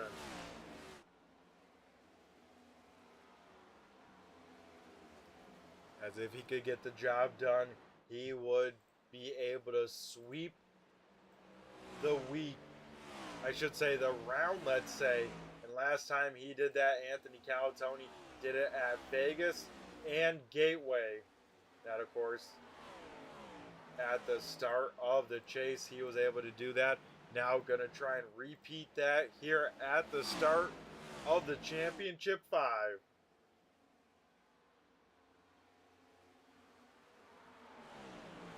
As Anthony Calatoni there around Ariba Caton there for some lap traffic. Now Jeff Pogo will try and get on around as quickly as possible, though Pogo gets tight. We'll lose a lot of time now outside of a second to Anthony Calatoni. So Pogo just catching the lap traffic at the very, very worst time, as he will try and regroup here, and Calatoni now having a bit of breathing room, as Johnny Barker here gets the run on Scott Simley. Will fire it down to the inside. These two once again side by side for this 3rd position, as this time at the start finish line we get popsicle sticks up in the air. 2 to go here at Nashville Super Speedway. Man, what a record-setting season it will be for Calatoni. Not only would he sweep the rounds, this would be now win number 7 on the season. And I got to double check here, probably for the post-race show, see when the last time a driver has won 7 times in a season. But here we go. Anthony Calatoni will be the first driver to see the white flag. This race will be official. We are going to be racing back to that checkered flag. Calatoni being the first driver to see it. Will he be the first driver to see the checkered? Right behind them, Johnny Barker losing a little bit of tab from Simley. Looks like that will cool on off. Brandon Hinton will hold off Todd Parent. And 3 of 4 for the final time. Anthony Calatoni will sweep the first 2 races of the final round of 5 and the Championship 5. Calatoni going into next weekend in a full race full distance length at Kansas will have probably at least a 20-point advantage over the rest of the field. That's going to be tough to overcome, and I can't wait to talk to Cal Tony here tonight. I know he is going to be fired up here tonight.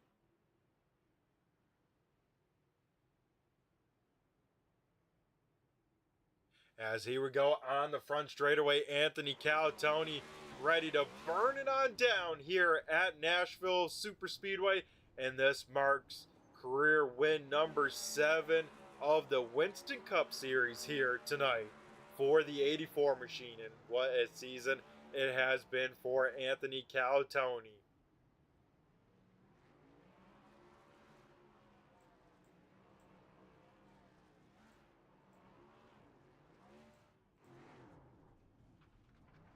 As Anthony Calatoni here burns it on down, celebrating this 7th win on the season. We will, of course, get ready to rock and roll here for our post-race show. Don't go anywhere, folks. We'll have our top 3 to talk to, that being Calatoni, Pogo, and Simley. So don't go anywhere, folks, here right after this. And right after a quick commercial break, we'll be back with our post-race show here at Nashville.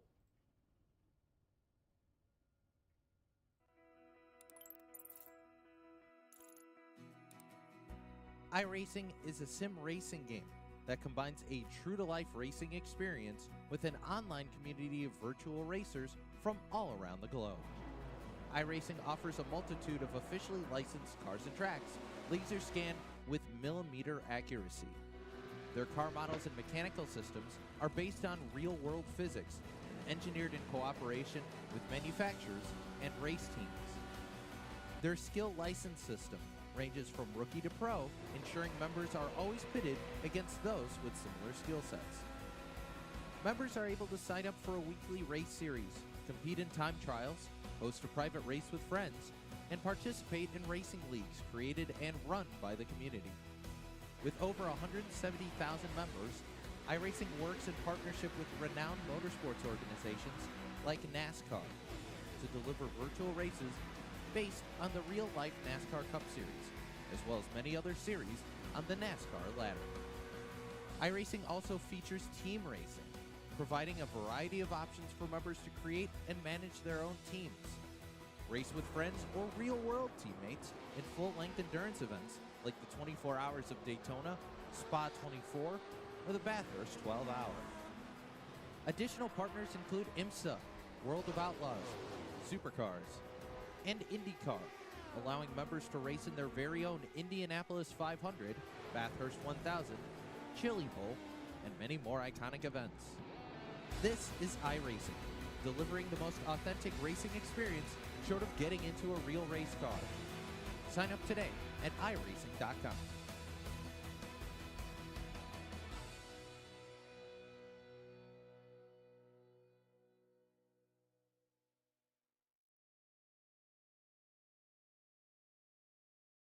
Alrighty, folks, we are back here at Kansas. Jeez, I'm getting a week ahead of myself here, folks. We are back here at Nashville, here chatting with our podium finishers. Our first driver we'll be talking to here tonight finished in the 3rd position. That is the 33 machine of Scott Simley. Once again, back up here on the podium. Scott, do you got a copy? It's Brett the Jet in the booth here. Hey, Brett. Hey, man, how are we feeling after 150 laps here from Nashville Superspeedway? Yeah, good. Wish I would have got a little more practice in, but I was busy doing some yard work. But it was better for me the more rubber that was laid down. Car handled pretty good. Congrats to Anthony. He was. It's tough to pass. It's tough to pass, especially on the inside, because you can get loose. I just was struggling with almost carrying so much speed because it drove so good that you could get loose in, even loose off. So just had to take care of it, and I got a 3rd. I'll take it. Yeah, exactly. Here tonight, qualified just outside of the top 5, but I mean, throughout the whole entire night, my man, you were inside that top 5. What did you need maybe a little bit more for maybe Calatoni there? Yeah, maybe push it a little more, but I mean, he's racing for championship. I'm not, so just kind of out here to have fun. And like I said, didn't get enough practice in, so didn't want to risk anything worth that. But I maybe could have raced up there. I was still pretty loose. I mean, he was faster than me even early on in the race, but later I gained a little bit to where I was closer to him, but he probably still had me even if I would have gave it my all.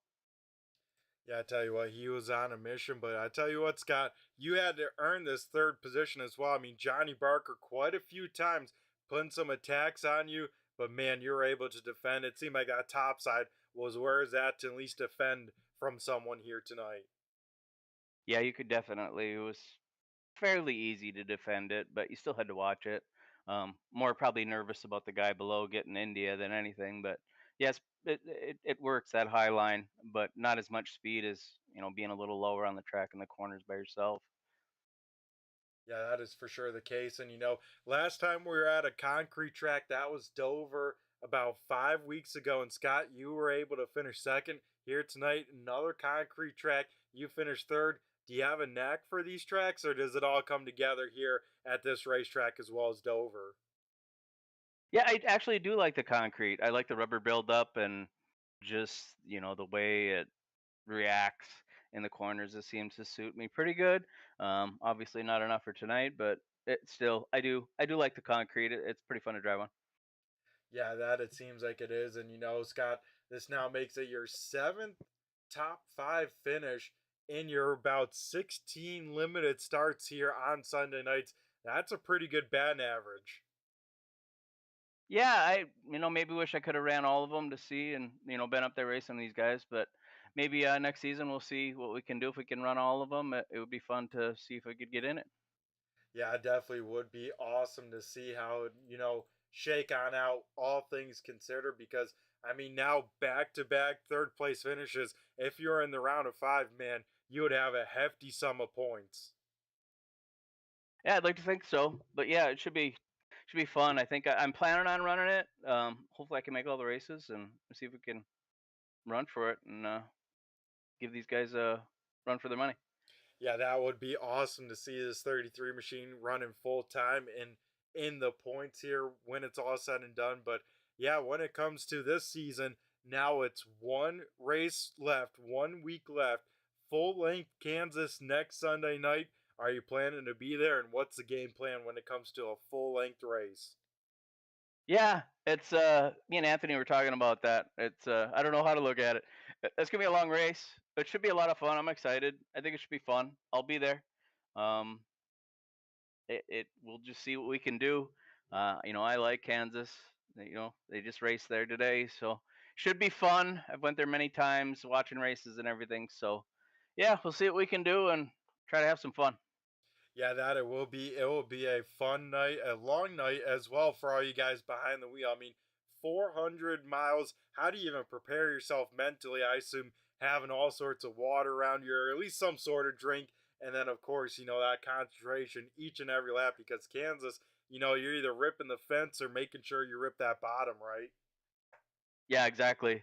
Got to turn the fan on for sure for that one, and have plenty of fluids. Make sure we use a restroom before we even start that one. But it should be fun. It's going to be long, but it'll be a lot of fun.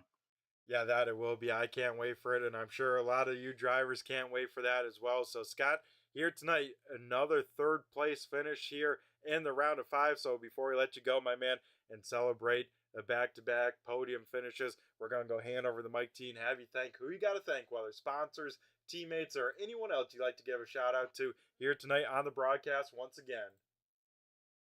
Gotta just hand out to Anthony. He ran a good race, smart, and he's up there and got first. Jeff ran a good race. It was fun racing around everybody tonight. We had a few incidents that happened, but all in all, I think it wasn't that bad. Um, Gotta thank sponsors. Turn 3, 802 for putting it on, and the admins and everything. So no, it just takes a lot of people to get everything put together, and donating prizes and things like that for the racers. So just a lot of fun. It's a good group to race around. Yeah, for sure, Scott. I mean, like you said there, and like we've seen, on Sunday nights, a great group of drivers to race around. And man, we got to thank you for being part of the show and taking your time here tonight to chat with me as well. We appreciate it a lot, Scott. I appreciate it, Bet. Yeah, it's fun to visit with you. So hopefully we'll do more in the future. Yeah, hopefully, man, we look forward to that season number 7, as well as maybe the opportunity for you to sweep the round of 5 here with podiums. You have a shot to do that next week at Kansas, so good luck there. And I'm sure we'll be talking to you again here sometime in the future, Scott. All right, appreciate it, Brett. Alrighty, awesome stuff. That was our third place finisher, Scott Simley, in the 33 machine. Now we'll head down to our runner-up finisher, that being the driver of the 97. It is Jeff Pogo here tonight, bringing it home in second. Jeff, you got a copy? Oh, yeah, I got you. Alrighty, man. First and foremost, 150 laps in the books here tonight at Nashville. How you feeling? I feel good. Let's do another 200. Yeah, I tell you what, when it comes to these concrete tracks, man, I mean, everyone in this top 3 seems like they're very good at them. And once again, that top 3 rising to the top here. And Jeff able to drive back to second even after a little bit of an up and down day. Yeah, it wasn't the easiest, but it just sucks I got spun. You know, it was fun racing Anthony like that, so I would have liked to do that the whole race. Yeah, I tell you what, you two were putting on a great battle. I mean, a great battle. The first, I want to say almost 50 laps, you two side by side. But man, Jeff, you had that top side working. And did you know it was going to be that good or the spot to defend at? I didn't actually. I didn't practice at all, so what I learned was just a little bit in practice before the race, and I didn't even try that, 1 lane or 2 lanes up from the bottom. I just kind of found that out. So it was hard for cars to get off the corner if you were on the bottom. So I just knew if he had a run, I had to give him the bottom. That way he couldn't get off the corner if I pinched him. And I knew he's one of the best guys on here too. So you can pinch him and run him, all the way to his door, and he's not gonna Josh Parker you. Yeah. Oh man, yeah, because that is the contact there. You in the 81, and what happened from your perspective? Because we watched it, especially on back there in the replay. And it looked like maybe got the apron for sure, got in there deep, got that rear end kind of walking on around, and then trying to save that race car up into you. It looked like. Yeah, that's exactly what it looked like on my windshield. I didn't know if he got the apron or not, but I knew he was diving it in there, and I just seen him wiggle a little bit out the left and then come up and tag me, I guess, with his rear end. So it wasn't anything malicious. He didn't mean to do it, but it's a risk you take though when you pinch guys too. So can't really be too mad at him. Yeah, no, you can't, because we even said that up in the booth there. I mean, you and Cal Tony racing inches apart from one another, and I said, man, he's really trusting Cal Tony there on that bottom side to make sure he doesn't wash up into you. And what do we know? About 20 laps later, we see an example of just that. Well, I knew with Calatoni he wouldn't, and I wasn't right on his door to start. I'd pinch him, but leave him a little bit of room, and you could hear him feathering the throttle. So I knew, well, and I knew from all season racing him that you could trust him that he's going to lift if he has to stay outy and not just clean you out on the exit or something. And then Parker come up, and I don't really know him, but I saw how aggressive he was. And I just knew in my head, like, he's going to be the one to get me. Either he's going to ship it in, slide up, door me, and shove me up into the wall or something. But, it's a risk I was willing to take because obviously it's no secret. You could tell by the way I was running Calatoni. I'm trying to block a little, well, yeah, I guess block for Jim, make it difficult for anybody to get to Jim. So I don't know. I don't think there's any cleaner way you can do it than what I was doing, still leaving a lane on the bottom, just pinching them. So Calatoni had fun. I had fun. I'm never going to go out here and maliciously wreck somebody, especially if they're going for a championship. But, just hard racing. Yeah, that it is, and being a good teammate there, trying to hold up the fellow competition. And yeah, Jeff, you're doing just that. Able to rebound, back to second, though. I mean, how was that car after the spin? Because I'm pretty sure you didn't end up bolting on new tires after the spin, right? Or did you? No, I didn't. I stayed on them same tires. They were a little slick for a couple laps till they cooled down, but other than that, they weren't too bad. Well, that is good to hear. And here tonight, we see it a concrete track. We know you're a really good driver when it comes to these concrete tracks. And what's kind of the secret to you? Because Dover had race winning speed here tonight once again, and this time up on the podium at least for you. I don't really know, to be honest. I think it's just being disciplined on when to get to the throttle, when to, let off going into a corner. You got to know that you can't really go too hard right out of the gate. I just, concrete tracks, I've just always kind of done good at. Yeah, and here tonight showing that on off with a podium finish after kind of a decently long streak of them. I mean, you've had some terrible luck, especially when it came to these playoff times, man. And I'm sure it feels good to probably rebound, finish one where you deserve, right? Yeah, in the playoffs, I mean, they haven't been terrible. I've had good runs. I mean, Dover was just a bad timing incident. I think it was Joe Hudson at Dover. I could be wrong, but he was slow off of 4. I caught him just at the wrong time, and Calatoni again was just right there. He had no time to react and barely touched me and sent me down to the inside wall. And then Homestead again, running good on the bottom, and then that one I know was Joe Hudson. Again, just decided, hey, I'm just gonna keep coming down to the bottom, even though you're on the yellow line. So I've had speed. It's just been, you know, stupid things have happened. Not necessarily anyone else's fault, but my own. Putting myself in those positions. If it's season long points, I don't even try any of that stuff. I just keep going, and if I finish fifth, I finished fifth. So even still looking at it now, if it was season long points, I'd still be your leader right now. So looking forward to the next season to start and kick that back off and show the consistency and what it rewards. Yeah, exactly. Because, yeah, Jeff, walking away here this season, regular season champion, but overall, one race left here. Then we head to season 7. What's your outlook for season 7, as well as a full length Kansas race next Sunday night? I'm looking forward to the full length Kansas race. I love that place, and if the high line's working there, man, it's a lot of fun. So looking forward to that. Hopefully stay out of trouble. Hopefully we have a good car count because I'd like to see a lot of cars there for that. And as far as next season, just go into the same thing, go into it with a clear mind and focus on the consistency. And I don't know, I think it's in August, I think, but they got 1.5 hours of Bathurst, so looking forward to that. Yeah, that it is that race put on the schedule. And Jeff, we've heard already jokings, of hey, you guys start a lap behind all this other stuff. I mean, an hour and a half race around there, that's got to be quite a bit of a race of attrition as well, right? Yeah, I mean, if somebody can make an hour and a half around there in a GT3 car, let alone one of these things, you're doing good. So lucky for me, I've got probably 3,000, if not more, laps of Bathurst, and I have dabbled with them with the next gen just for fun. So when they get a setup for it, it should be a good show. So the key there is not going to be the fastest person every lap. It's going to be who can just keep the car clean.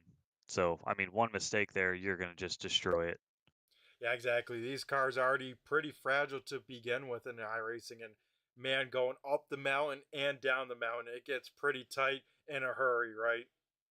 Yeah, it's the problem spot's probably going to be, if I had to guess, at the top of the mountain or the downhill section. I don't think it's going to be going up, but it's one of those. Do you start from the pits depending on where you qualify? Because that might be the smart thing. Because if someone wads it up sideways ahead of the field, you're just all going to clobber into it. Yeah, definitely little to no time to react at that place, but that's going to be for sure a very exciting race when it comes to season number 7. But here tonight, Jeff, once again, congrats on the runner up finish.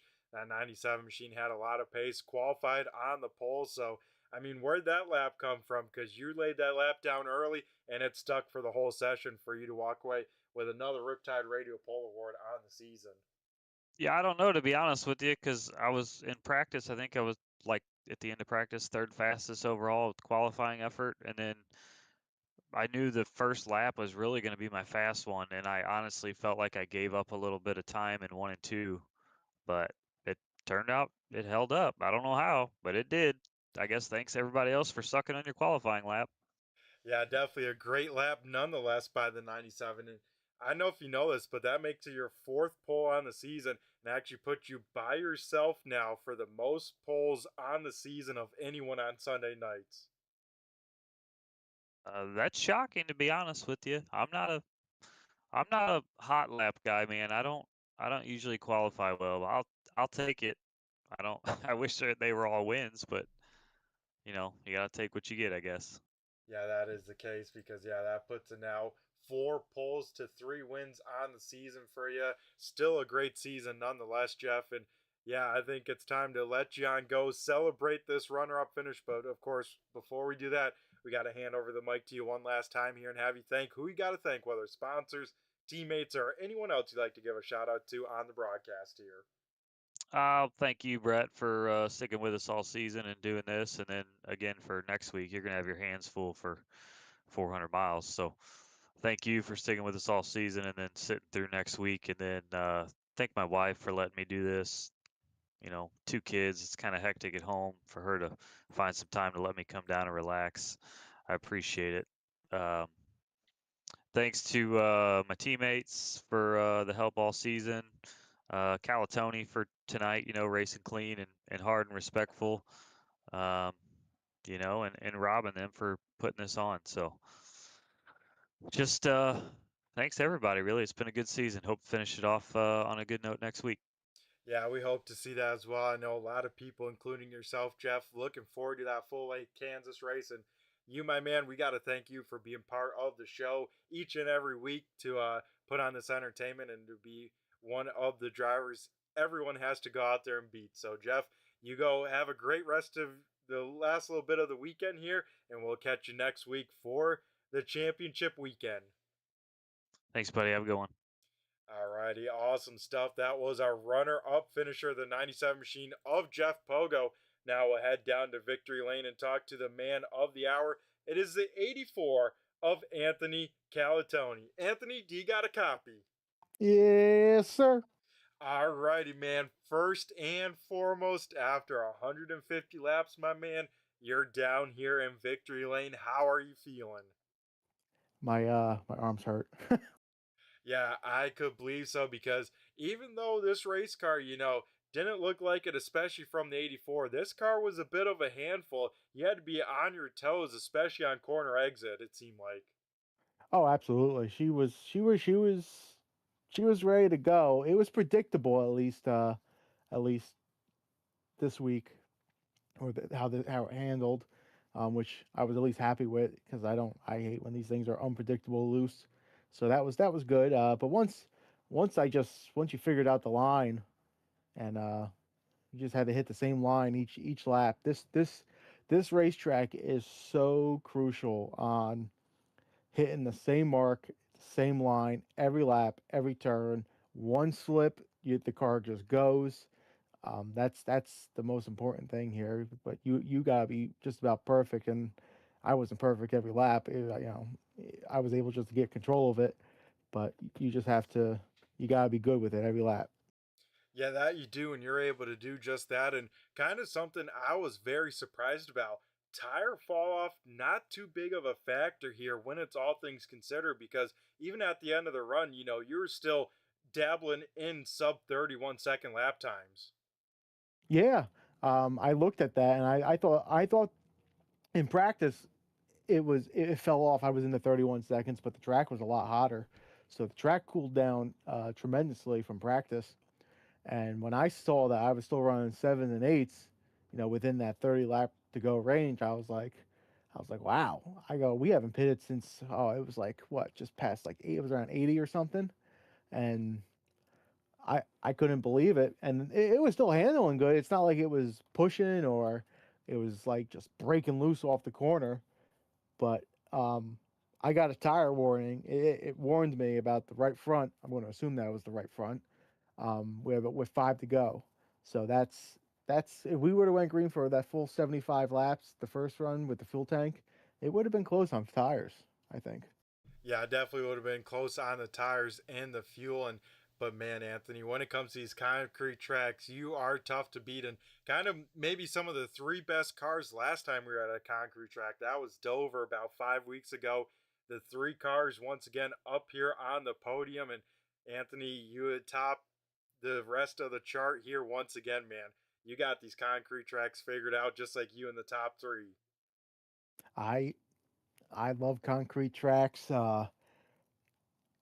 I told Scott, I said I'm going to start calling myself Concrete Calantoni, I guess now. But um, I don't know what it is with the concrete surface. I just something just niches with me, I guess, on the concrete, just the way it drives, and I just this just my one teammate in Sim 500. He's like, he goes, you can't you can't hot lap it, which I really can't. He goes, but your race pace. He goes, there's something about your race pace on the concrete that he's much better than me, and he's like, I can't duplicate it. So that I must just have something. I don't know. I don't even know what to call it. Yeah, I do like that. The concrete cow, Tony, though, once again, flexing your muscles here tonight. And I tell you what, man, what a dream championship 5 round it has been with you now sweeping both races so far. Yeah. Um, I mean, I would be lying if I wasn't saying that I wasn't looking forward to this week. I was definitely looking forward to Nashville. Last week was just pure luck. That was just that. I don't even know how to explain that last one, except there must have been a four-leaf clover on my lap and I didn't know it. But yeah, I mean, with a little luck and a good race this week, we should have a nice little lead going into the points going into the final race where, or maybe I could putt around. I mean, I've never done a 400-mile race at Kansas before, but it's gonna be interesting. Yeah, that it will be. And yeah, I think, Anthony, when it's all said and done, you'll leave tonight about a 25 point or so advantage over second in points. Man, that is probably a really, really good feeling for you heading into championship week next week. Yeah, that's that. If it is after I hope after we'll see the points. If it is that much, yeah, that's very comfortable. But it's racing, and we can have 35, 40 cars come in next week, and it's anything can happen. I don't write anything off. I'm not gonna say anything until it's lap 267 next week, and we're gonna treat it like another race weekend. That's it. Yeah, that it is. And man, what it would be to see you sweep the round of 5. But that, of course, comes next week. Here tonight, though, man, I tell you what, started off this race with a bang. You and Jeff Pogo putting on a ferocious battle there for the first, I want to say, almost 50 or so laps. Yeah, yeah, that was no, that was a blast. Um, it's so hard to do what we did all them laps here. Um, yeah, we gave up time to Jim, but I knew what he was doing. He was playing the teammate role. I mean, I would do the same if it was my teammate. So that's why I don't hold it against him. But that was just it was great racing. I would slide up a little bit, just touch him a little bit, just because of how we have to drive it here sometimes, or what happens after you drive it. Um, but no, it was great. It was a lot of respect, which I appreciate. Um, it was unfortunate that him and Parker had that deal, but I'm glad to see him make his way back up here and try and run me down. And we had a good battle there before lap traffic, I guess, got in the way there. Yeah, that you guys did. And then kind of the big moment of the race for you, the restart there with you and Jim out side by side, Ott getting a penalty. And from there, you didn't look on back, even with quite a few restarts and cautions as well. Yeah, that was unfortunate. I think me and Jim would have really had a great battle there to the for the finish. Unfortunate for him that he got that penalty. I thought he timed it out perfect. I thought he was right there. I didn't think he would have gotten anything. I didn't know what was happening. I thought he let me go in like three or down the back, and I'm like, oh, that's not like Jim.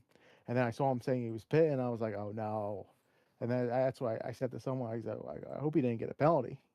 But yeah, that was a killer. I would have enjoyed battling with Jim. Yeah, I tell you what, that would have been a really good battle between you two. But overall, you didn't have to fight him. Get out there in clean air. How different was the race car for you out there in clean air? Because once you got that, man, it seemed like you were just lights out at that point. It turned. Oh, I could believe so, right? Oh, dirty air sucks. But yeah, once we got in that clean air, you just you had to control the air behind you a little bit. But you get that clean air on the nose. That she drives beautifully, and then you can really you just had to manage the tires at that point once you got the clean air. Yeah, and that you did beautifully there and held on to the lead here. And now, Anthony, win number 7 on the season. That's pretty awesome to see, as well as, still having a chance to even increase that number with championship next week. How are you feeling about both those? That's that's pretty remarkable, having 7 wins in one season in a league. Um, I usually struggle to get one, so that's pretty cool. Uh, and yeah, we're gonna try. I guess I'll try and go for the race next week. I don't even know how to answer that second question. We're just gonna go in there and we're just gonna treat it like another race. If the win happens, the win happens. But if it doesn't, then we just need a solid finish then. Yeah, because I tell you what, this win, though, bumped you up to 7. That would make it the second most wins in one season for a driver. Put you behind John Ross. Ross in season number 4 had 9 wins that season. Sadly, you can't quite catch that or tie that number, but you could set a solid number at, 7 or 8. That's, like I said, a very impressive season, all things considered. Yeah, I wish I would have found out about this league a little earlier, where I would have been able to do the full season. To be quite honest with you, I wasn't planning on being here for the whole year. I uh, I thought we were going to have a Sunday series in Sim 500, but they ended up not doing it. So I ended up staying here. So the plan was just to come in and win, and I knew once that season started in March or whatever it was like after March, I think it was, I wasn't going to be here. But then they never did it, and I really enjoy racing with everyone here. I got respect for everyone. This is it's very fun to race here. I enjoy it very very much now, and I can't wait to do season 7 next year. Next Yep. season, I think. Yep, that it is season number 7 here in the works, and I already set the schedule on out, so I'll be excited to see. But season number 6 still has one more race left. Full length Kansas next week. You'll head in there with the points lead. How you feeling about championship week next week? One lap at a time, and stay out of the trouble if it's around you. And I hate running the high line. I hate running the wall, but well, we're gonna have to see what happens. We're gonna take it one lap at a time. Yep, that will definitely be a good game plan there because, like we said before, definitely going in with a healthy points cushion there over second. But here tonight, Anthony, down in victory lane for the second straight week in a row. We're going to go hand over the mic to you down here and have you thank who you got to thank, whether sponsors, teammates, or anyone else you'd like to give a shout out down here in victory lane tonight. Well, gotta thank people on the hood and on the corner panels. Gotta thank Talking Giants and John Boy Media. Make sure you tune in to Talking Giants this week for the draft. They are going to do, because I know from past years, they're going to do so much draft podcasting. They do such a great job with it. They just don't do it for the Giants. Obviously, that's their main bread and butter, but they will analyze every draft pick in the draft this year, like they always do, and have comments about it and give their takes on it. So make sure you tune in to Talking Giants on YouTube and on all the podcast platforms, and you make sure you listen to them this week. Also got to thank the Rebuilding Warriors. They supply service dogs to vets with PTSD and retired vets, and the Elks organization, WBD Diecast. All the sponsors here at 802, and you, Brett, for the broadcast. Yeah, man, we appreciate it. And I got to know, Anthony, next week, like you said, big week, draft week for the NFL. Who is your kind of pick for the Giants to go to you guys in the first round? I have no clue. And I'm being dead honest. I don't follow it like that. My buddy who does the pod, he really follows it. That's why it's his full-time job. But I'm just a plain Giants fan. I don't I'm more technical on the racing side. I follow it like that, like how he follows football. He likes racing too, which is great. Me and him are going to Dover in a couple weeks and Charlotte. But I rely on him to give me my information, to be quite honest. Yeah, for sure, man. Hey, nothing wrong with that. And yeah, Dover, that's exciting to go do. How do you feel about that being the all-star race real quick? Well, when they announced it, I didn't feel very good. I thought I was getting ripped off. But after seeing the formats that they released, I'm not losing too much racing that they're going to perform. I do have tickets for the whole weekend, which I do go down Friday to Sunday. Now seeing the event schedule that they just released a day or two ago, that Cup cars are going to be on track for all 3 days, and I think one of the things on there was pit road practice, which I forgot was no speed limit during all-star qualifying. So that is going to be really interesting for Dover, since how hard it is to get on the pit road there.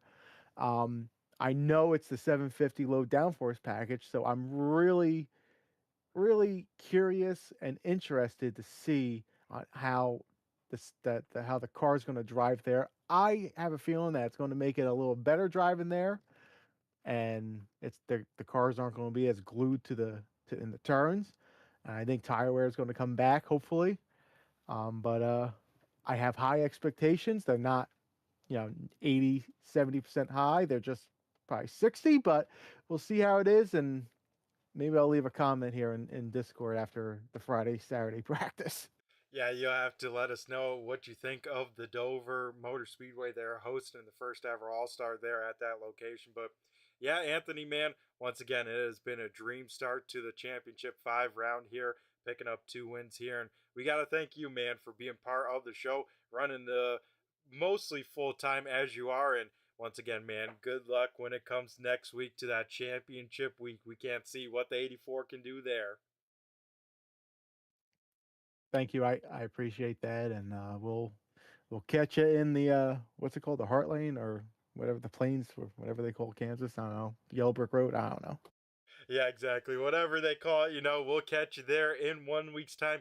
Full length Kansas. You won't want to miss it. And Anthony, you have yourself a great rest of the night. Go celebrate this win here. Thank you. We'll catch you next week. Alrighty, awesome stuff. That was our race winner, Anthony Calatoni, getting it done 2 weeks in a row, as well as career win number 7 on the season. So let's get things wrapped on up here. Let's run through tonight's race results, as Anthony Calatoni, so far in this final round, has swept both races. Jeff Pogo rebounds to a podium finish here, will finish second. And Scott Simley, 2 weeks in a row as well, has finished third in that 33 machine. Johnny Barker there involved in that first incident on lap number 2. He rebounds to fourth. He will probably head into next week second in points. Steve Ritter here will round out that top 5. Jim Ott will finish in 6th. Nate Brooker 7th. Rob Lowell in 8th. Grant Humphrey 9th. Chris Proger rounding out the top 10. Brandon Hinton will finish 11th. 12th going to Todd Parent. Irva Caton in 13th, the first car multiple laps down. Sean Deal in 14th. Brandon Guerin in 15th. Eli Raposa will finish 16th. 17th going to Joe Hudson. Michael Strickland will bring it home in 18th. 19th going to Josh Parker. And Nick Larson, a tough night here tonight, will finish in 20th. Then drivers that did not take the green flag: Donald Sieb, Devin McCaffrey, Ron Holyfield, and Evan Fuquay will not take a start here in this one. And yeah, that'll do it for the race results here. We got to, of course, thank each and every one of you tuning on in here live or the replay. We appreciate every single one of you guys. We also got to thank the racers to put on the show. Once again, 20 plus cars here tonight. That is awesome to see. We got to thank the admins for their hard work behind the scenes, as well as the league partners, that being BG Graphix, Riptide Radio, GStone Motorsports, Admin Box, as well as Stone, Chrysler, Dodge, Jeep, and Ram. Also, Turn 3 Racing Network has a lot of great sim racing action throughout the week. Be sure to tune into Turn 3, let's say, throughout the week, as we have a lot of great stuff to offer. And if you're feeling some sim racing, be sure to tune on in. Turn 3 also partnered with Premier Setup Shops. You can find out more about them with the link in the description. I'll take you on over. and a click would go a long way and would be greatly appreciated. So, yeah, that'll do it here tonight. Penultimate race down and away in the books. Anthony Calatoni in a great spot when it comes to next week. A full race length Kansas Motor Speedway. You won't miss it next Sunday night. It is championship night for the 802 Winston Cup Series here in season number 6. So everyone take care, stay safe, have a great rest of your week, and we'll catch you next Sunday night for championship night. I've been Brett the Jet in the booth, and I just flew by you. Have a good one. Premier Racing Setups is the longest running setup shop on iRacing. Our monthly subscription options start as low as $20 a month. We offer setups for dirt oval, asphalt oval, and road racing, covering a wide range of cars and skill levels. Built and tested by top-tier sim racers, this isn't just a business, it's a community of competitive drivers. If you want to better your iRacing experience, head over to PremierRacingSetups.com today. And remember, if you don't get one, you're going to chase one.